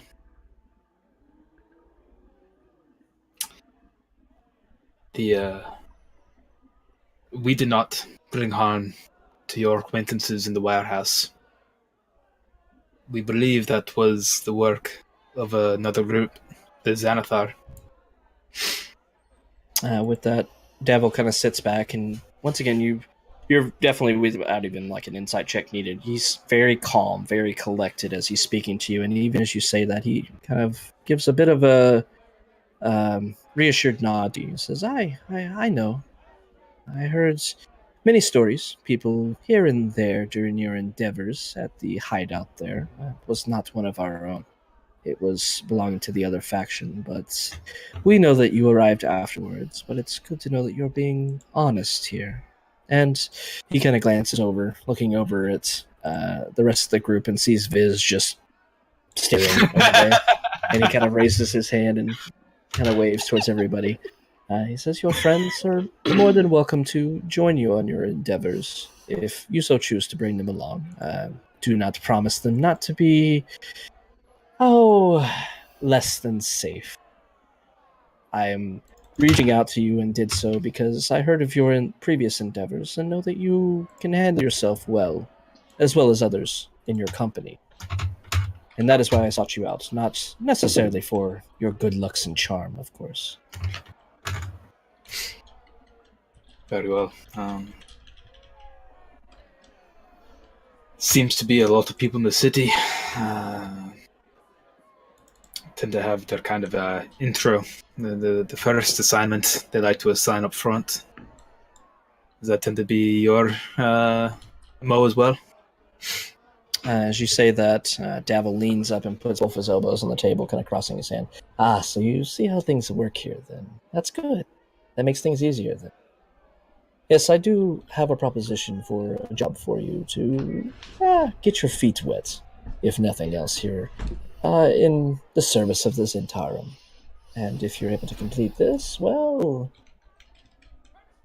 I mean, maybe there's more lucrative opportunities for you. But being the organization that we are and what I believe in, and we have to know that you're loyal first. So I know through the whispers of different people here and there that you have recently purchased a property and are now residing on it.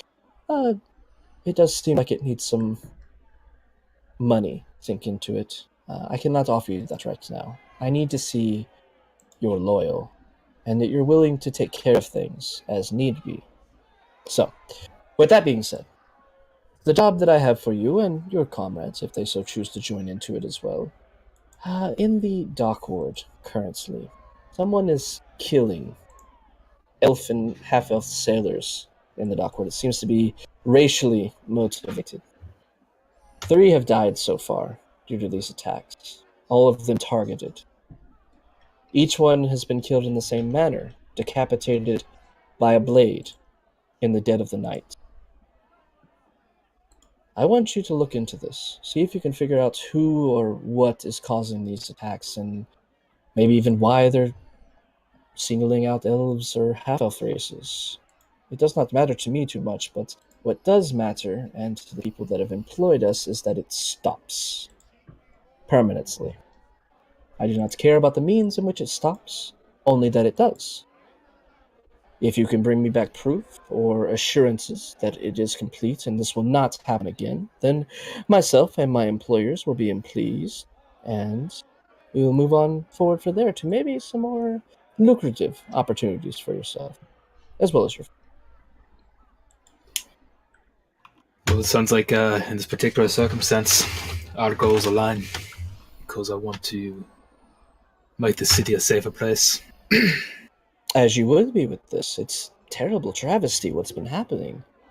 People being singled out just because of how they were born. That's aghast. I mean, why would they do this? We want to know either why, or at the very least, why they, or at the very least, have it stopped. That's ultimately all that matters.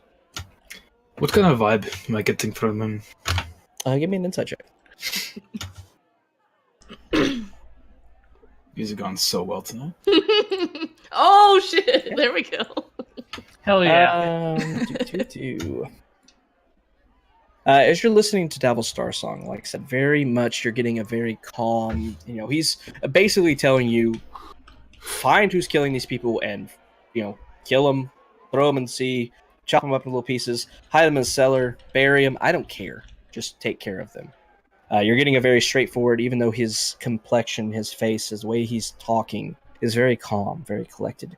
You're getting a definite feeling that this guy, while not necessarily evil, you're not getting an evil vibe from him or anything, or super malintent. He's definitely got the frame of mind that I've been paid to do a job. I am asking you to take care of this job. Don't fuck it up. Can respect that. Yes, this guy fucks. This guy fucks. Risk is going to nod to the 2 of them and start to stand up. But before he does so, he's going to say, in good faith, the Harpers are looking out after your people. As you say that, you see Devil kind of turn over towards Yagra, who's sitting there, and you've seen her just kind of been intently listening to this entire conversation. And as Devil rather offered you a job, she was, a bit of a grin across her face, smiling over towards you, excited by the prospect of you joining their ranks. She kind of, based on your previous experience, she had, not a huge fondness towards you, but likes you for the most part. So wants you to join their ranks and be one of them, essentially. But with that, Devil looks over towards Yagra and says, yes, the Harpers are known to, stick their noses where they don't belong, but we take care of it as necessary. I do appreciate the information, though. We'll be tentative in our work. I hope you do have a wonderful rest of your evening. I'll be in touch. As is you, Risk. Please don't hesitate to find me. I'm usually here in the Yawning Portal. There are so many. Kind of glances around, and you see different adventurers and guards and every sort of people sitting around there. He's like, there's so many wonderful opportunities that visit this establishment. So I'm usually here. Once the job is done, let me know. It is awfully convenient in such a large city that there's a place where I can always find what I'm looking for. That's very convenient, isn't it? First of all, Risk dies. Let's just go back to the table. All right. I'm gonna glare at him and be like, care to fill us in? We'll talk about it back at the house. Are those some friends of yours? It's to be determined. Okay. All right. So as Risk returns back, all of you during this time have been delivered drinks in a very prompt manner by Bonnie, who is making especially sure to make sure that everybody's taken care of at this table. I made moving Biz through. try my beer to make sure it was not poisoned. It was in fact not poisoned. It's got a very salty taste to it, obviously, by the sea salt ale, as it's This described. is something the seaman would enjoy. Did it was they make it? I knew it was coming. It was. This is fresh from the seamen. They were delivering it back and forth across the galleys. You did this. All you had to do was say the word sailor and everything would be fine. No, it wouldn't. It's us. No, it wouldn't. But this gives us an excuse to blame Havoc. You brought the seaman upon yourself, Havoc. Bonnie pipes up. Yes, this was delivered by a few sailors here recently. It was brought in, from a few distant lands and such. It's very delicious and very popular as of late. But I remembered Talia had very specific taste in what she liked and did not like. I tried to take note of my favorite customers. There's so many inappropriate thoughts in my head right now. So yes, I made sure a point to introduce that to you. But yes, it is carried in by seamen. Yes. I couldn't tell. And as the jokes and the wine and the seaman brought salt ale, it flows through you. You all have a pleasant evening, resting up a bit. It's about 8 or 9 bells or so in the evening by the time you got here. So it's about 10 or 11 or so by the time you eat and have a few drinks and such and chat amongst yourselves about the evening, about what little Risk will share of his experience with the table with the half-orc and the very dashing-looking sun elf sitting at it as well. But with that, you conclude your visit to the Yawning Portal.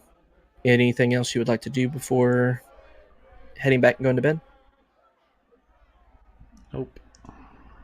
All right. As you head back... Was Jack going to work on that machine? Is that what her plans were? I mean, I'm gonna when we get home, maybe. Well, what time will it be about when we get home? About 10:30 or so. Okay, I'll spend 30 minutes to an hour, just making plans. Okay. Basically, of what I sort of had the flash of inspiration, sort of drawing out what it would take and writing out materials, things like that. What'd you have to drink, Jot, while you were chilling? I don't believe I drank anything, actually. Okay, yeah, just kept it Yeah. non-alcoholic. All right. He's trying to Sorry. find some way that said you're double perfect. He's like, you So sure you what didn't have a time little bit of I never alcohol? ordered anything. I didn't. I was just sitting there. Yeah. All right, so you all make your way out of the Yawning Portal. Some of you having a few drinks and such, but not too inebriated, obviously. You do have work in the morning, so as any responsible adventurer, you did not overdrink the night before. You find yourself I heading really back. liked the salty drink. It was really tasty, actually. So maybe you did have a few extra. Yeah. So we'll say, Tali, make a Constitution save. She can handle it. That is yet to be seen. Yep, she can handle She's it. fine. I can handle it. Yeah. You had 4 of this, what was called green seaweed ale, but was all of this salt, sea salt ale that Bonnie kept bringing you. She kept asking, another, please, another, and she just kept bringing them to you very promptly, trying to earn that tip. Overall, Did she get the tip? the cost for the evening in total will equivalent 1 gold piece for everything y'all had. Talia, having 4 of them, felt happy, and I'll cover it. Okay. Because y'all had a lot of food and all of that, pretty good food. Some roasted meats and decent greens and all that. Steamed greens and all that fun stuff. Good food. To have everything is good at the Yawning Portal. It's one of the best places in the city to go sit down, have some drinks, and chill, and watch people sink down into the depth beyond at the Yawning Portal. Have some good food and wine, and chat with friends, and make dark deals in the center of the bar. So you make your way back to Troll Skull Manor, finding yourself back inside of it.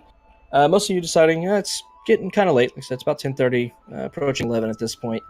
It's getting pretty late, so most of you decided to go ahead and turn in for the evening, getting ready for the early start in the morning to once again go protect the dung sweepers, hopefully from nothing untoward, but maybe something will happen and it'll be a slightly more lively day.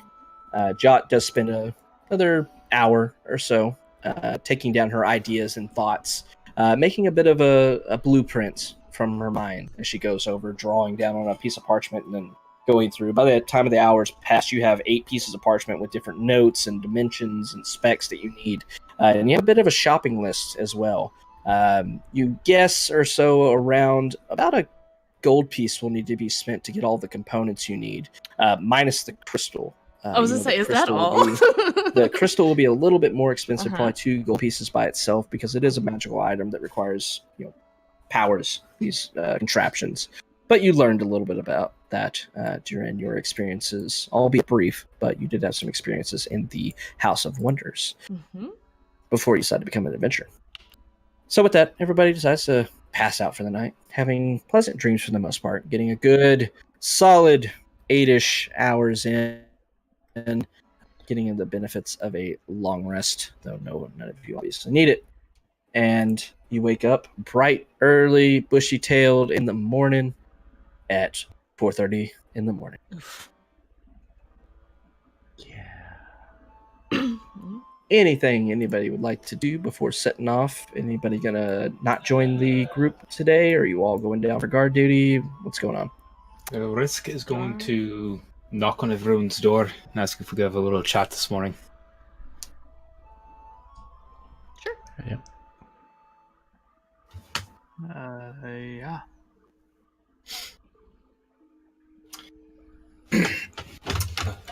2 nights ago, at the theater, I got a note on a piece of parchment from a little winged snake. It told me to meet someone in the Yawning Portal.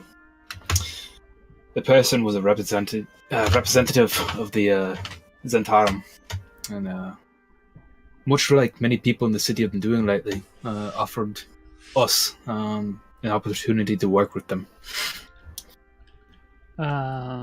Did you say the Zentarum? Yes. You do know who those people are, don't you? I thought I did. There's apparently more than one Zentarum faction in town right now. There is a faction that does things kind of in the grey area between right and wrong, but doesn't for the right reasons. And then there's the Zentarum that have been attacking people at random. The primary group is more of a bunch of sellswords. They're more mercenaries, but they're not... They're more on the neutral side of things. The first job that they tasked me with, us if we choose to take it, is that someone has been killing elves and half-elves down in the Dark District. They want it solved. They want it handled. Kai's gonna glance up and look at Risk and just pay very close attention to what he's saying. I'm not certain if I want to dive head on in with these people. But that said, I'm not certain I don't. And I think regardless of whether or not we want to be affiliated with or working with or part of these people, stopping someone who's killing elves is probably a good thing to do regardless. What happens if the coffee is really made from elves and we just supported them killing them? I don't think that's how that works. When Risk hears that, for some reason it feels strangely familiar. Like a little bit of deja vu.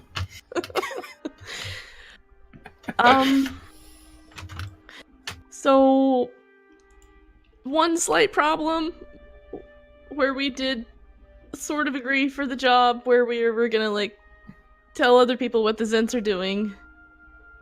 Is that a problem now? I don't think so. Okay. Risk. How long would you say you've been working with the Zentarum? I haven't worked with them at all. I've had some brief affiliations. I've been friendly with Yagra. Not quite friends, but we've gotten along. There's a contact I've had. I've done some mercenary work of my own in the past. It's kind of a subcontractor, if you will, and just odd jobs here and there. Nothing even as fuck.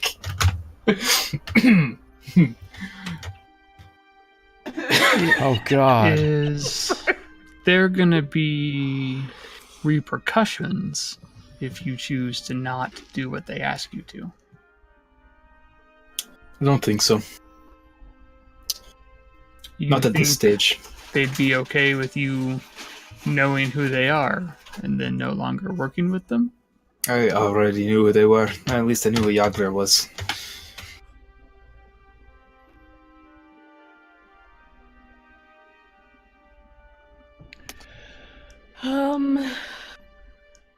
About the elf thing, what can we do? Oh God, Kai, are you the one killing them all? Kai's an elf. He's not murdering other elves. Why not, man? Within your own species, it's the most common type of murder. Are there literal elf skeletons in your closet that you need to tell us about? There are no elf skeletons in my closet as of yet. Oh, that's not reassuring. It's a work in progress. All right, sorry. Go ahead. I think it's safe to say that I trust Kai. Maybe I think he's a little psycho, but I think we all are. So what do we need to do?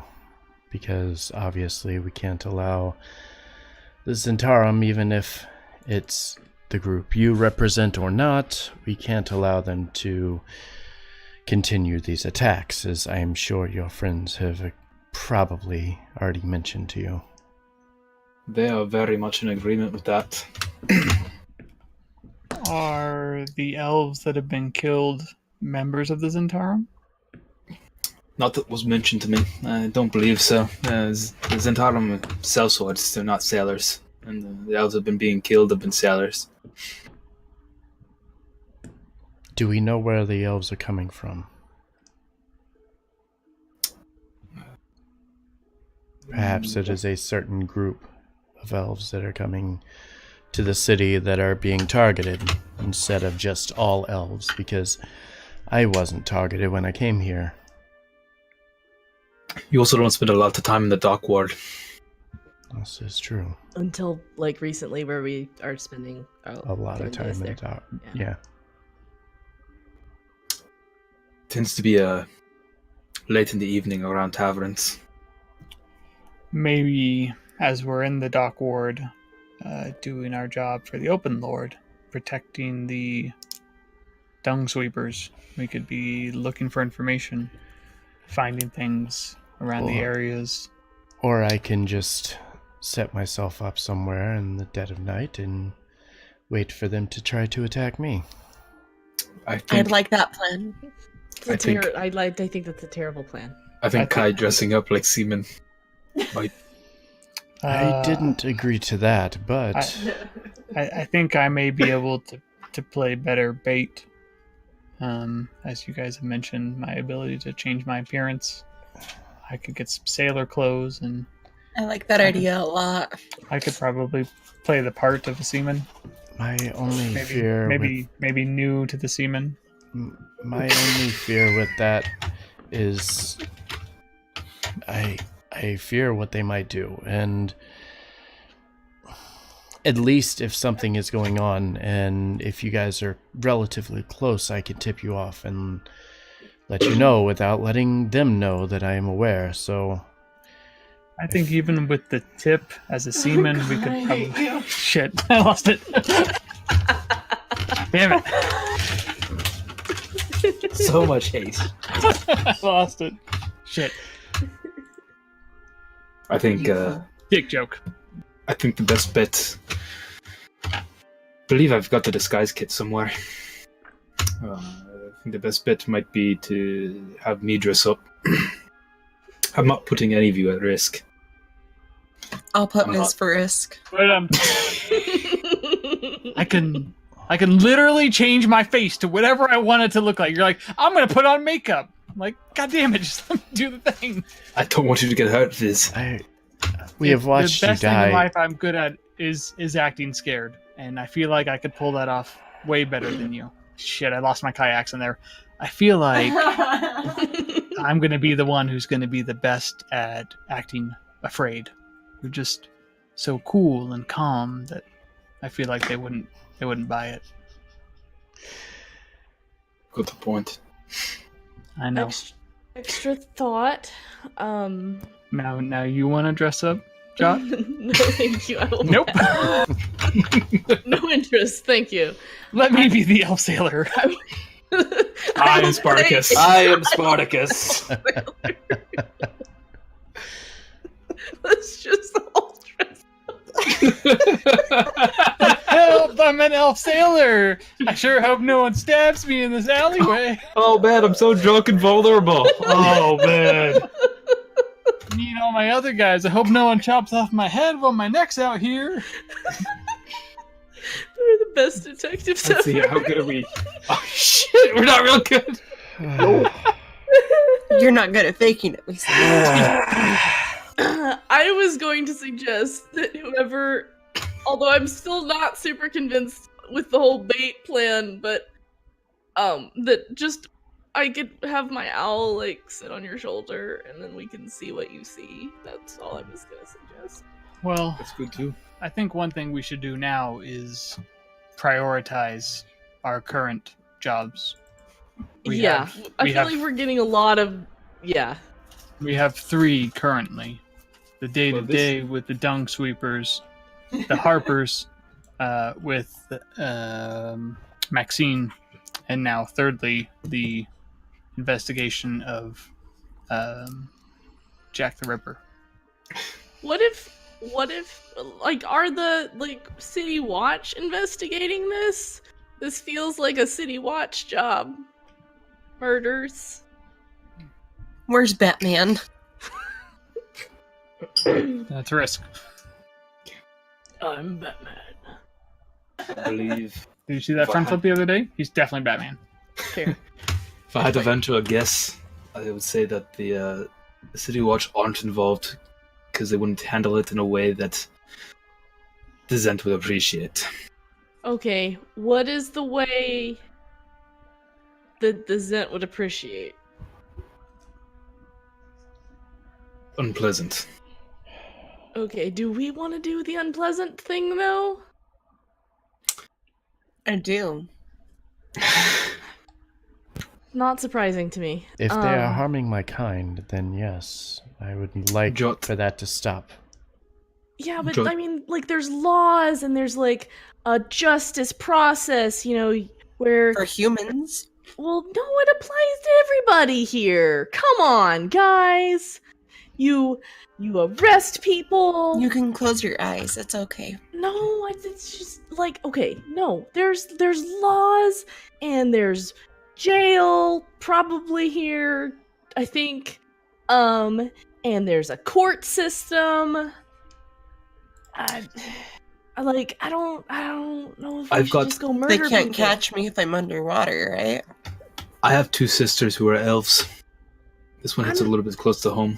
I mean, I'm not saying that this person shouldn't be, like, brought to justice. I'm just saying I don't know if we should just go murder people. Really. Is it murder if they can't find the body? I don't It's not making me think feel Risk better. is implying that we should just murder people, but I think he's suggesting that we find the person who's specifically killing elves. And as part of the laws, I'm sure it's okay to defend oneself. Kai, being an elf, of course, is making him a potential target. It's like self-defense, I think. Proactive self-defense. Preventative maintenance. Well, based on code legal, it's still considered murder. Yeah, I just... Okay. It's just We've already murder been, with like, justification. is all. semi-involved It's- in one murder in here in the city. No, I just don't know if we want to continue on that path. Further, I've got no intention of killing this person if it can be avoided. Okay. So, what's your plan? To find out who they're working for, Cut and off deliver their the toes. person to the Zentarum, who will probably cut off their toes. Okay, so murder make by a necklace proxy, with the toes. basically. Not that it's out, you can live without your toes. I feel like they wouldn't just cut off toes, just based on just general impression here. I don't know. I mean, I don't want people to be murdered, but Sorry, I gotta do the... I think we should probably just see how the dice roll and see what comes up and comes up. Maybe we find an elf murderer. Maybe we find a horse with a purple flower. Maybe we just protect some dung sweepers. yeah, we should probably get going if we want to get to the dung sweeper protection job. It was so boring yesterday, God. At least I brought my notes with me this time. I can go over those some more. And we can also be on the lookout for Yeah, the other elf things. murderer Yeah, yeah. hideout. Elf murderer and a talking horse. All right. So everybody gonna, after speaking about what your plans are, and not really coming to a general consensus, unfortunately, but having it at the back of your mind at least to mull over the next day, everybody heading to bed? Oh, I think This this is- was oh, the I morning. thought we This just is- woke up. Yeah. No, we need Oh, to this go is do the our morning. job. Yeah. Yeah, we have to Yeah, go do sorry, our job it's the now. morning. Yeah. Yeah. Yeah, we We need to go already work. slept. I know it's 4:30 in the morning and it's early, but we kind Yeah, of sorry, want I to do forgot it. it was- We had this conversation with our morning coffee. Yeah. Yeah, and yeah, I will be scoping the buildings as we're wandering, making Okay. notes. Alrighty, so as we get back out into it, you find yourself once again in the dock ward, making your way towards a tavern in the dock ward, the Mule School Tavern. You find yourself still bright and early, getting there a little bit before 6 bells or so, a bit closer to start time. And once again, you do see the group of dung sweepers that you have been sent to protect sitting at their table. And as they see you come in, they all immediately down their many kind of flagons of coffee, setting them on the table and says, "All right." Again, Milton, I think is what his name was. Morton. Morton, sorry. I don't have my notes in front of me right now. Gotcha. Morton stands back up and nods to you all and says, "All right, another day. Let's go." Once again, everybody give me perception checks.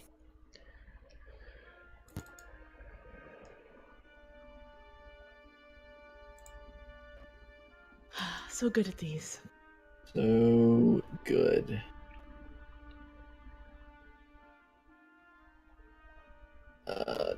Dude, there we go.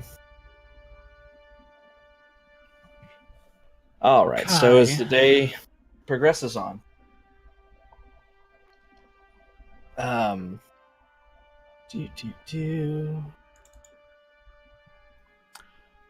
Kai, what kind of things do you think we should be on the lookout for? Is there anything I can do to help you as you are doing things? Do you remember the warehouse when we first arrived here? Of course. Things similar to that. Look for buildings that seem a little out of place. Look for symbols, like the flying snake. Things of that nature. That's what we need to be finding here. I'll do my best and look about during the day to see if I can find something that looks out of place. As you're progressing through the day, guarding. Oh my god, I forgot. Cade is such a good boy, and he's a good doggy, and I want to make sure he knows I love him. And just, I covered him up, and I looked at my shirt, and I remembered. So yeah, before I leave, I gotta make sure Cade knows I love him, and give him puppy loves, and reward him on his good sits, and yeah. All right. So once again, are y'all kind of setting up at the edge of streets and alleyways and such? Are you following along them? Y'all changing anything the way you are doing stuff? I'm just going to, because we kind of know the route now, just kind of walking alongside of them, but just very specifically looking at the buildings as we pass them. Just trying to look for things that don't seem like a normal residential area. So if I see something that looks more like a business, just to kind of see if I can get a feel for what the business is, or if it's a warehouse, if it's storage, if it's apartments, something like that. I'm looking for Maxine. I'm looking for things like guild symbols. So Centaur on Thieves Guild, the Xanathar, things of that nature. Okay. I'm looking for those kind of symbols on buildings, even if they're just like etched in. All right. So as you're making your way, at this point, you're walking through a few residential buildings, a few alleyways kind of spread out this area of the dock ward that they're kind of winding through. You went through the day previous, it was kind of cluttered a bit, buildings kind of sporadically laid out with little alleyways meandering back and forth, all of which with the stone kind of granite work of the streets below you. So it's not, dirt roads, it's not nasty or anything. But they are having to go a bit slower as these kind of residential areas are a bit more cluttered with trash and stuff on the grounds. So all of you kind of spread out amongst them, walking next to them, walking in front of them, behind them. Viz, Talia, and Kai, you hear yelling coming from back behind the dung sweepers, who stop and kind of perk up and look around, and you hear shouts coming, "Move! Get out of the way, it's coming!" Guess I'm gonna. How close step am I to the the side dung of- workers? You're right next to them. I'm gonna grab him and pull him to side. I'm going to look to see if they're reacting, and if not, I'm going to try and usher them, I guess, out of the way. I don't know where things are coming from. Yeah. As you're hearing this off to your south, kind of your southwest, from down where Kai is, Kai, you immediately look off to your left, down this kind of long alleyway between the buildings, and you see two guards, and then you see something slithering and then rising as the road begins to kind of buckle and part as this creature starts to rise up out of the ground and turn towards the guards that are chasing it. A wide maw spread across its face as you see the guards chasing some kind of creature. Oh, that is neat. I need everybody to roll for initiative, please. Click your token. Shit. Take your token. It's been a while, I I know understand. it's been so many. Where's initiative on this sheet? Center, top center. I'm kidding. It doesn't matter. Drink on initiative rolls. It doesn't matter what fucking campaign it is. I roll shit for initiative. Always. I've got a +3. Oh, have Look it. at this lineup. I didn't put it in the chat again. Can we assume that I cast Mage Armor on myself again this Yes. morning? I never re-switch my. I will assume always that you've cast Mage Armor at the beginning of the day. Are you original If casting? you go late, it will No, it's maybe run over, but it's a spell slot.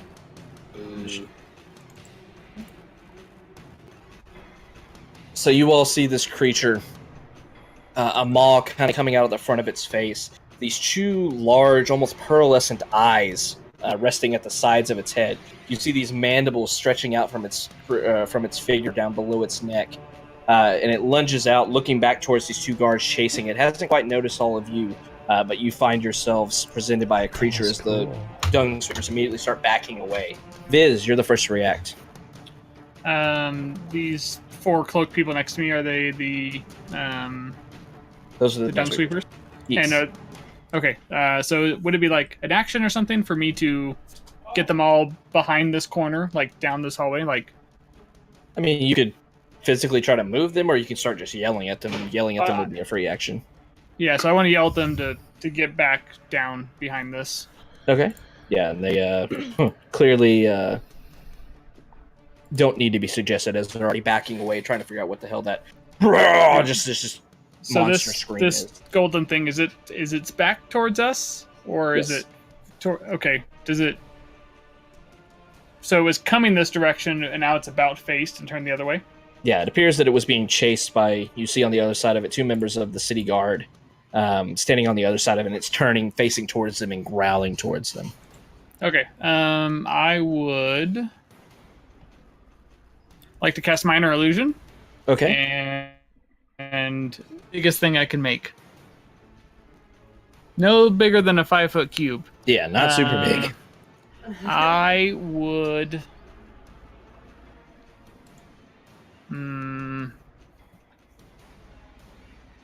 I would like to see if I can make some sort of little small creature, like the biggest creature I can make within a 5-foot cube, like a dog or something. Start Okay. walking around past the thing and see if I can get its attention to try and think like it'll eat that. Basically, I want to make this dog kind of like wander up, just like totally oblivious to this big worm, and see if it'll see this as food and pay attention to that and not the guards. Okay. Okay. Anything else you'd like to do with your turn? That's it. All right. So Kai is able to see this as well as one of the dung sweepers, and Viz, you're able to clearly see. That was just the size of your token. Okay. You see this dog kind of looking a bit, in the moment. Viz relied on what he knew and could quickly put the frame of mind onto. You see Mama Dog that you had found before previous, began kind of strutting next to this very large creature, walking by to it. You immediately see its pearlescent eyes kind of shift downwards, and its gaping maw turns towards this dog. The guard is going to rush forward. The puppies And- were spies, weren't they? Holding a spear, is going to lunge forward out at this creature, still holding his shield, and is going to roll a natural 1 and miss. He drops his spear in the process, and he kind of looks down as it just glances offwards, flying off to the side, and kind of looks looking up at this towering creature. He's like, "Oh God!" But with that, we move on to Kai. Kai is going to go ahead and move in, kind of motioning Viz and the dung sweepers to kind of keep back and not get near, which obviously they don't want to do. Leaving his shield on his back, going to make a 2-handed quarterstaff attack. Okay. Oh, a 9. Oof. Yuck. Yeah. Unfortunately, a 9 is going to miss. Okay. Let me see. Okay. And for bonus, can I do anything on bonus? I don't think so. Not right now. No, that'll be it. I'll just All sit right. here. So Kai rushes forward, bringing his quarterstaff around with both hands, not grabbing his shield, and tries to swing. He's able to make contact with this creature, but his staff just bounces off of it. It's somewhat not super thick hide, kind of reverberating with the hit, but you don't feel like you damaged it at all. This creature looks down towards the guard, kind of eyeing the guard and the dog. Is going to attack the guard instead of the illusion dog.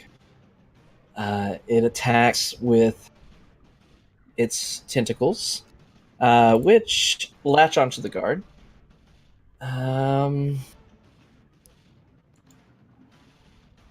Okay. So you see the guard bounce back as he's hit right in the chest by these tentacles. You see this purple kind of liquid lashing off as the tentacle scrapes across his chest, You see it kind of not quite burning, but like sloshing across his chest, and he kind of looks down at it, and it turns his head away from it as it does so, seemingly reacting to this liquid that was produced by the attack.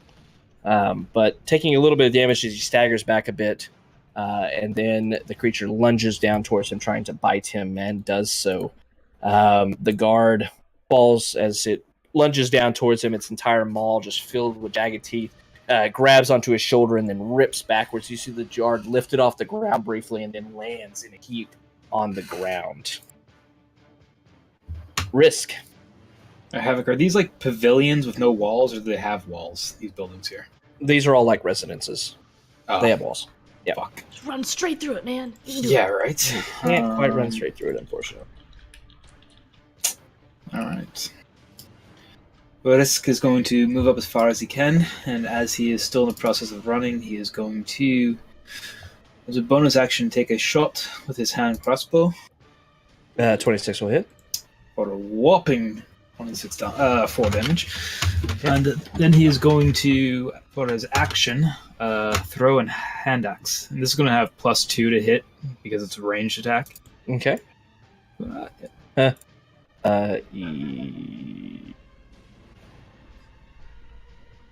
can do a bonus action hand crossbow, right? Yes, give you up with the He has the. I've got the crossbow expert. Yeah. You can so yeah, also 24 actually will hit. action hand crossbow. Yeah, either or. Yeah. I think actually the axe has potential for more damage. He can't bonus action hand axe. No, I'm action hand Yeah, axe. he's Right, yeah, yeah. he bonus action hand crossbow. I was saying you could fire the hand crossbow twice. If you want it, or you can do it Okay. anytime. Well, what's it take to reload? I guess you can just reload. It's Because he's crossbow got expert crossbow ignores. expert, he ignores reload. Yeah. I'm still gonna shoot once and throw once. Okay, yeah, you hit it. And after I throw the hand axe, I'm going to draw my sword, my short sword, with my free hand. Okay. Yeah, you'll hit with the hand axe as well. Not quite thrown quite as hard because you have to put some muscle into it, and you're a bit more sinewy than buff, so it doesn't hit as hard, but definitely hits the creature. And that is the end of my turn. All right, so there's 2 attacks flying out from wrist, the crossbow bolt sinking into it as well as the edge of this axe. Not sinking terribly deep, you actually see the axe falling out of the creature after a few moments, but definitely leaving some trails of greenish blood behind, though this creature hasn't even turned around to notice you. Jot. I will be like, pardon me, excuse me, pardon me, excuse me, pardon me, excuse me. And I will go, oh god, magic missile. All these guys have ran this way at this point. Oh, okay, cool. I'll just magic missile it. Okay. So 4 times 3, or you can roll 3 times, or is it 3 bolts or 4? Can't I remember. think it's. I've forgotten. I'm sorry. I think it's 3 for It's 3. Yeah, it's first 3. level. So yeah, 3? 4 times. Yeah, Okay. 4 times 3 is fine. Or unless you want to roll each one. It's up to you. It's your choice. I'll just do it like that. That's fine. Okay, so 12 damage then. Because that auto hits. And yeah, it auto hit. And I think I don't have any more movement. Yeah, that's all in movement. So I will stay right here. All right, so Jot moving behind as Risk is drawing out this short sword, right? What? Me? No, Risk. oh, Risk is drawing out the short sword, and you immediately just around his back, cast your hand up. 3 small little, almost arrow-looking bolts of force energy fly out, impacting to the back of this creature. This time you see it kind of lunging forward a bit, and its attention definitely seems to be grabbed by that attack, as it took a good chunk of damage from it. The other guard looks down at his fallen comrade and screams out, rushing forward in a rage, and also brings his spear around, trying to attack this thing. But he misses. Okay. Talia. I'm going to rage Okay. and then move up.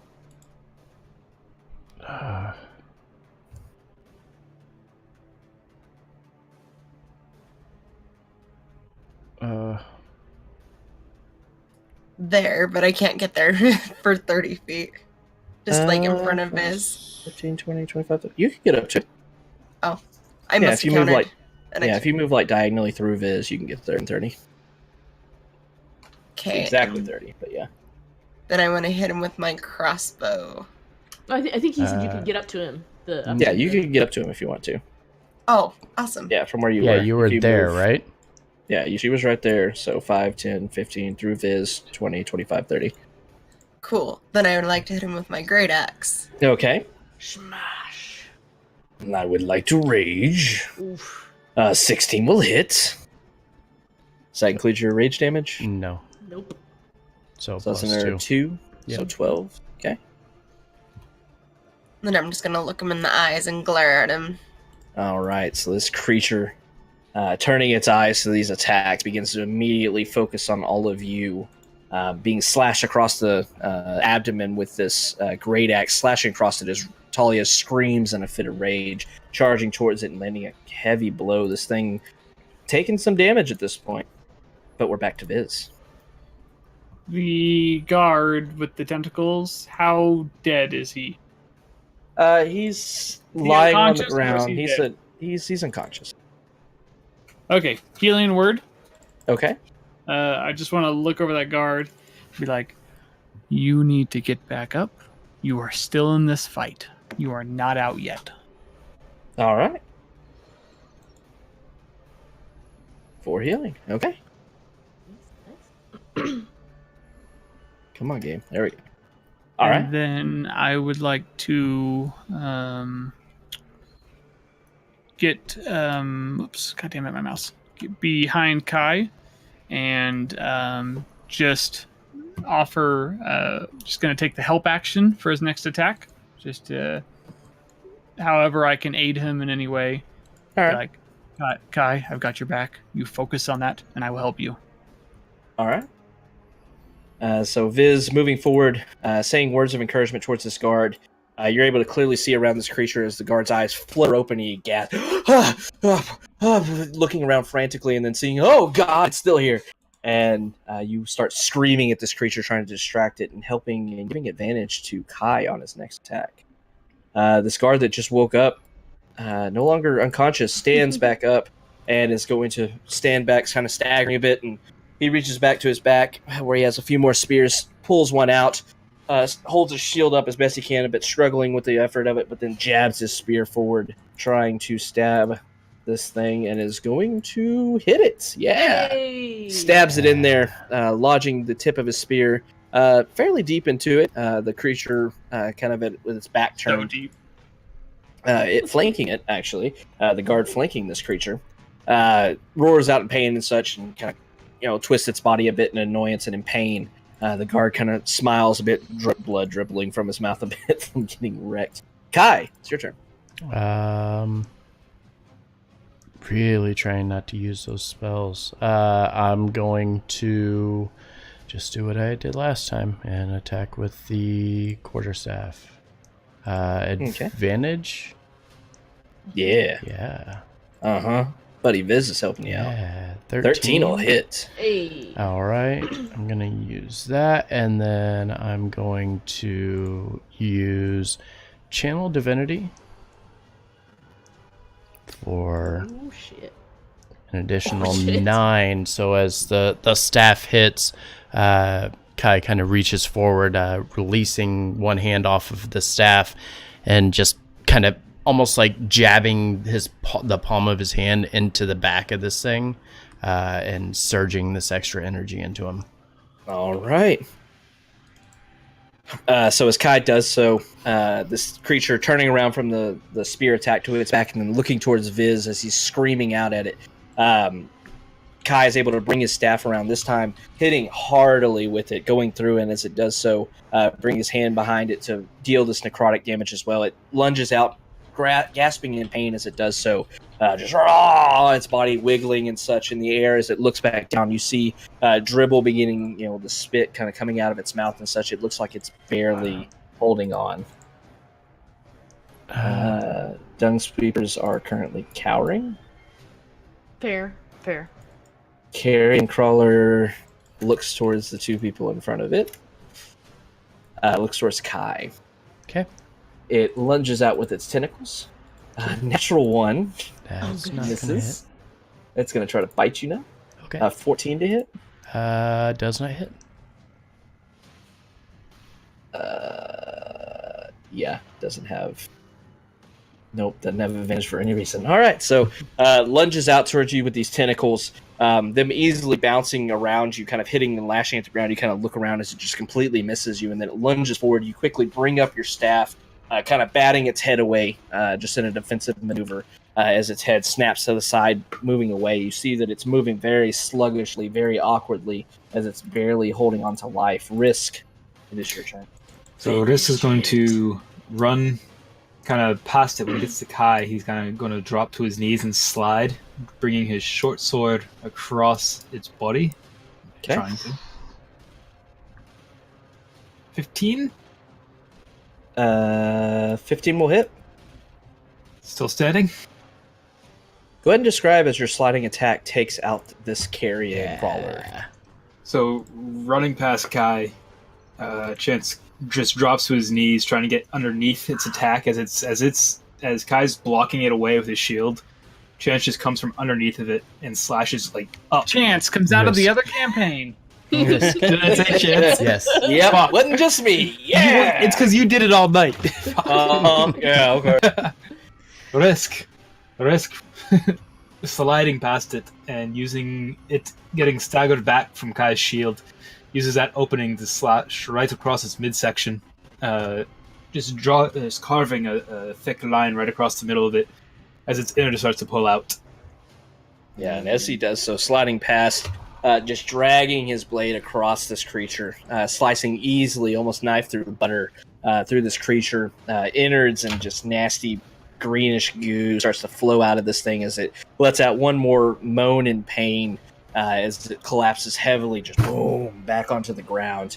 And you find yourselves looking around kind of frantically, breathing a bit heavily from the sudden rush of combat and the adrenaline pumping through your veins. You're looking around for anything else. The guards looking around as well, staring down at the kind of broken rubble down at their feet, quickly surveying the area. But after a few moments, nothing seems to present itself. I have a healer's kit. Does anybody need healing? Genji from the background, I require healing. Always. As the battle concludes, you see the guards, especially the one that was knocked unconscious by this beast, kind of leaning on their spears, and they look over at the group of you and kind of examining. Jot, you're the first to see the few dung sweepers beginning to kind of peek around the corner, looking around. I want to check on Morton, Errol, Elric, and Stooge. Make sure they're all okay. There you go. They all four come around the corner, kind of peeking around, and Morton kind of pipes up. Is that creature dead? Yeah. Yes. Appears to be. Yep. Good. Dead. Good. Glad we had you along today. I wasn't expecting that. Sorry about that. We'll stay out of your way for the rest of the day. Yeah, No, by all wouldn't check means. that either, really. As you're saying that, the guard, kind of leaning on a staff that was knocked out, kind of steps forward and looks over towards you, Risk, and kind of surveys, looking down at your now very bloodied with this green kind of goop short sword, and glances back at the beast and looks back at you, and then looks down at his chest. It's got kind of the armor dented in a bit from the tentacle attack, as well as the bite on his shoulder. He's kind of rubbing that's the blood's not flowing any longer, and he kind of holds his shoulder and he looks at you and says, "Hi, we probably wouldn't have made that without you. That's..." Kind of glanced over the beast. "I've never seen one of them before. Thank you, my friends. What is your name?" I'm Risk. The elvish fellow over there is Kai. The Triton is Talia. Our definitely human friend is Viz. and Jot's the little one in the back. Totally not suspicious in any way. Very human friend over here. That's Fizz. Yes, All right. Excuse me. Fuck me. All right. We're killing him, guys. Yeah, apparently. We're doing it! Every time we kill one of his characters, He dies a little bit on the Die a little bit on the inside. inside every How time. attached to he was that worm thing? I mean, come on. I think it's very. I've attached to seen. these worms. I've seen It was 1 HP for Havoc. He needs a long rest now to recover. Yes. He played too much D&D in one day. You know, can't do it. With that, the guard looks. He says, well, thank you, a lot of you, really. You did a great service here. That thing's been tearing down the street. It almost killed a few people, and we were chasing it for a few minutes. It kept burrowing in and out of the ground, just straight through the cobblestone and such down at our feet. It was absolutely crazy. But Where did it come from? Excuse me. Where did Sir, it go? Are there Where did it come people? from Cotton Eye Joe? Are there people that require their wounds to be seen to? with You that, the mentioned guard people kind of almost dying. Are there people hurt? with the guard kind of rubs his shoulder. He says, we should be all right, I think. Our friends back there are a couple of other guards. There were 4 of us before, but only 2 of us continued on. But the other 2 are taking care of the wounded and such, and have called some of the healers from the temples to come assist them. Not many people were injured by this creature, but gods, it came out of nowhere. It must have been from the sewers or someplace like that, I imagine. I don't know where else this would have come from, honestly. Is his armor kind of damaged, did you say? Yeah, you can see it's clearly kind of dented in from a few tentacle lips of the chest. I'll cast Mindy on it. As you do so, you kind of walking up next to him, kind of holding your hand out. He looks at you, kind of staggering back a bit, leaning back a bit as he sees your hand being glowing. You're fine. But then clang, clang, clang, clang. The dent in his armor beginning to pop out. And he looks down, and kind of rubs his armor a bit, and kind of wipes off some of the goo that was on it. And I'll also press the digitation, clean him up. That he looks at his hand; it's completely clean. His armor's clean. He looks down. Jot, was it? I think. Yes. Well, thank you. I appreciate that. The Jot, while you're at it, I hold up my sword. Yeah. I just cover. Thank you. Just God, that's pretty good. It's impressive. And Kai, that was a pretty amazing hit you got on there. Did a lot of damage. Viz, you literally saved the guy's life. Yeah. You did. He looked like he was pretty dead.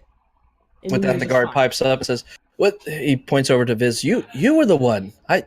Were you the one that helped me? Of course. That's what we're here for.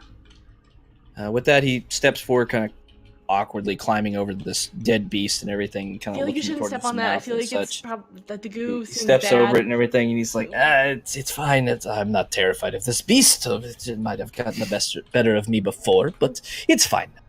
With that, he steps over towards Viz, and he walks over and he just grabs your hand and begins shaking it. Thank you very much. Definitely a human Viz, I think, is what you were called. Yes. You know, This is his official title. if you have a moment, there is something you could do as kind of a bit of a repayment, if you don't mind. Oh, anything you want, Viz, anything. Help us clear the body of this thing off the street so the dung sweepers don't have to do it. With that, he starts to laugh. And with that, he looks over, kind of motioning where you're pointing, and you see the dung sweepers kind of pointing their head around, just kind of investigating the scene a bit. I imagine like Three Stooges, Yeah, just the like, four heads, just all the head, like the head around above the one corner. right over in the corner, looking at it. Oh, you were assisting them. But he kind of raises his hand. Don't worry about it, guys. We'll take care of this. Do not worry about it at all. We'll have this thing disposed of quick and in a hurry. Thank you for bringing along such, capable comrades, these bodyguards of yours, I guess, to assist us today. Question. Yes. DM question. Oh, yes. Sorry. Could I get, was the goo doing something? It's being gross. I mean, it was gross, but You could. did it have an effect? Basically, I never caught if it had an effect or not. Based on your seeing the reaction of this guard that's been Mhm. talking to you and everything, it seemed to be something he didn't want to be near with, because he was like jostling it off his chest immediately and turned his head away from it. you might Would there be a ask way him. I could like get some of the goo? I think I have a glass bottle. I thought I got one. I have a perfume vial if you need it. It's empty. Oh, that would work. It's also green. Because I tried to make it purple to give it to that dude, and I rolled terribly, and so Havoc told me it was green. So it's green if you want. Sure. Basically, could I get some of the goo stuff into a bottle and just like Make a survival check. okay? There's really probably better uses for your time, Jot, than playing with dead worms. So as you're moving over, you see some of this goo is kind of lathered across the ground where the tentacles impacted around Kai, as well as was kind of sloshed off the guard. But you start to see that, and you see there might be enough for you to scoop up as you're given this perfume bottle by Viz. But then you think about it for a second. Tentacles, that's what caused it. So you walk over to the mandibles kind of coming out of this creature right below its mouth, and you kind of see this thin layer, this coating of this greenish liquid on the tentacles itself. And you think for a moment and kind of reach up your robe and slather off, kind of moving down this elongated tentacle all the way down to the tip. And as you do so, just a little slower. and right into the perfume vial, and you fill it up almost to the brim with it. Kind of wipe off the top of it, and some of it spilled off. Made a little bit of a mess in your stroking of the tentacle. Does require a little cleanup. You have a That's perfume bottle full of carrion crawler poison. Ooh. Carrion? So anyone have any Kleenex? Perfume? No, just prestidigitate cleaning. The snap for Jot means a totally different thing than the regular snap. As this is all going on, you see the guard kind of turning around watching Jot, and he kind of just shrugs. The adventurers. With that, he turns down to Viz. Viz, my friend, you brought me back. I was seeing my life flash before my eyes there, and you brought me back. And I don't know if I ever be able to fully repay you, but he thinks for a moment. He reaches into his pouch that he has at his waist. He says, today's wages, and he holds out 5 gold pieces. Here, take them, please. It's the least I can do. No, never. You're doing your job. I'm doing my job.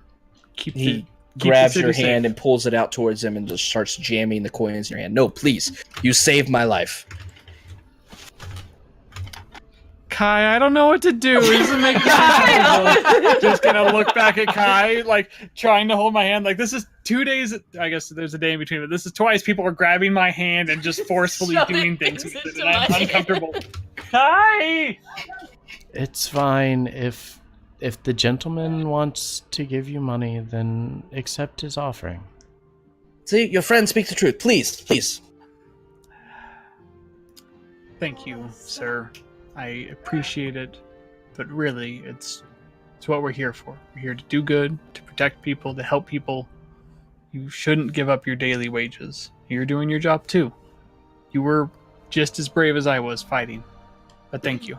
I appreciate it. With that, he nods and kind of takes his hand away, leaving the money in your palm, and kind of dusts himself off and such, and straightens his uniform a bit, still wearing the regalia of the city guard and such. And says, yes, well, I won't miss a few gold pieces. We get paid decently, at least, by the city of Waterdeep for our job, and, well, we would not have been able to perform it today if not for you. So I thank you, all of you. And he kind of glanced around at everybody. Thank you for assisting us today.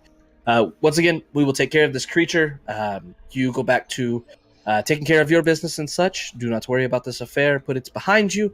And once again, thank you. Thank you so much. I give each of you guys a gold piece. Oh, you don't have to do that, Viz. This was a team effort. This was not a Viz thing. I mean, sorry. This was a team effort. We all did this together. All in this together as we stand. All right, Jot's multi-classing into Bard, apparently. It's a pretty great class. All right, so 1 gold piece for each of you guys. All right, so as Viz walks around handing out this generous gift from the city guard, who Viz had saved his life, obviously wanting to repay you somehow, You find yourself getting a little bit of extra payment for your adventures here, for helping out when helping was needed, as these guards were definitely outmatched by this vile creature that had come from the depths of the sewers. And you do know that there is mighty catacombs and expansive ones lying far below Waterdeep. Maybe it had seemingly burrowed from there, you're not sure, but you find yourself going through the rest of the day with the dung sweepers, and there's just constant chatter from all four of them about your valiant efforts taking out this creature. They have a great amount of respect for you, protecting them from that, allowing them to escape and get away unharmed, and rushing into battle without even a second thought, not even hesitating. Viz, the only one stopping to make sure that they were safe, screaming at them to retreat and then covering their retreat. You are heroes to these four guys now, and the two guards there. The rest of the day does go by without incident. You're not able to glean any special buildings or anything of that nature, Kai. But you do make it till dusk as you reach back to your stopping point. Havoc, did someone just scream for help in the background? There's a lot of screaming happening in the background. Right now. Is someone injured? No, there's drinking. Do you need healing? I have a healing stick. You find yourself making it back to the Honorable Knight, the same stopping point. Getting there a few minutes later, you were kind of delayed during the day, unfortunately, with your events happening down in the southern reaches of the dock road where you ran into this carrion crawler. Took us 12 seconds. Listen, then there was a few minutes of talking and such. Yeah, and then I got some It sounds like we're describing my sex life now. 12 seconds of action, 3 minutes of talking. 12 hours of crying afterwards. All right. 12 hours of apologizing.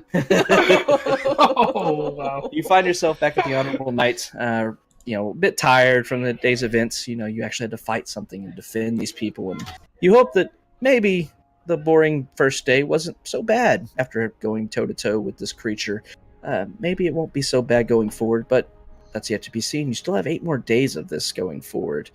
Though you all kind of think that maybe the big event that was scheduled for this job already happened. So with that, you will still have another 8 days of that, but that job is done. You will all hit level 3 with the completion of that job, and with the completion of that fight, rather. So everybody can go ahead and move to level 3, and that is where we're going to end the session for the evening. Sweet. Level 3. Ran a little bit over. I appreciate y'all staying up and staying with it and everything, but I wanted y'all to get some good. combat in, because, God, it's been a session or two. I haven't done any combat in ages. So Yeah. there will be a little bit more opportunities going forward, but y'all had to kind of get the quests built up and start doing them and stuff. So, All right, I'm gonna end stream and I'll be right back. I did. bye. Bye, stream. All right, so that's gonna do it for tonight's session. Thank you for tuning in. Let me fix this because this needs to be focused. There we go. That's better. Thanks for tuning in to tonight's session. Lots of fun. Glad that we were able to play again tonight. Thank you for bearing with me. Not quite myself, but still here and still trying to have fun with all of you and with everybody here. We are going to go over to Ren, who's playing Dunes of Diket tonight. We're going to go say hi to him and hope he has a nice rest of his stream. I will see you guys on Sunday for our Tomb of Annihilation game. So I look forward to seeing you then. Have a good night, guys, and I'll see you at 7:30.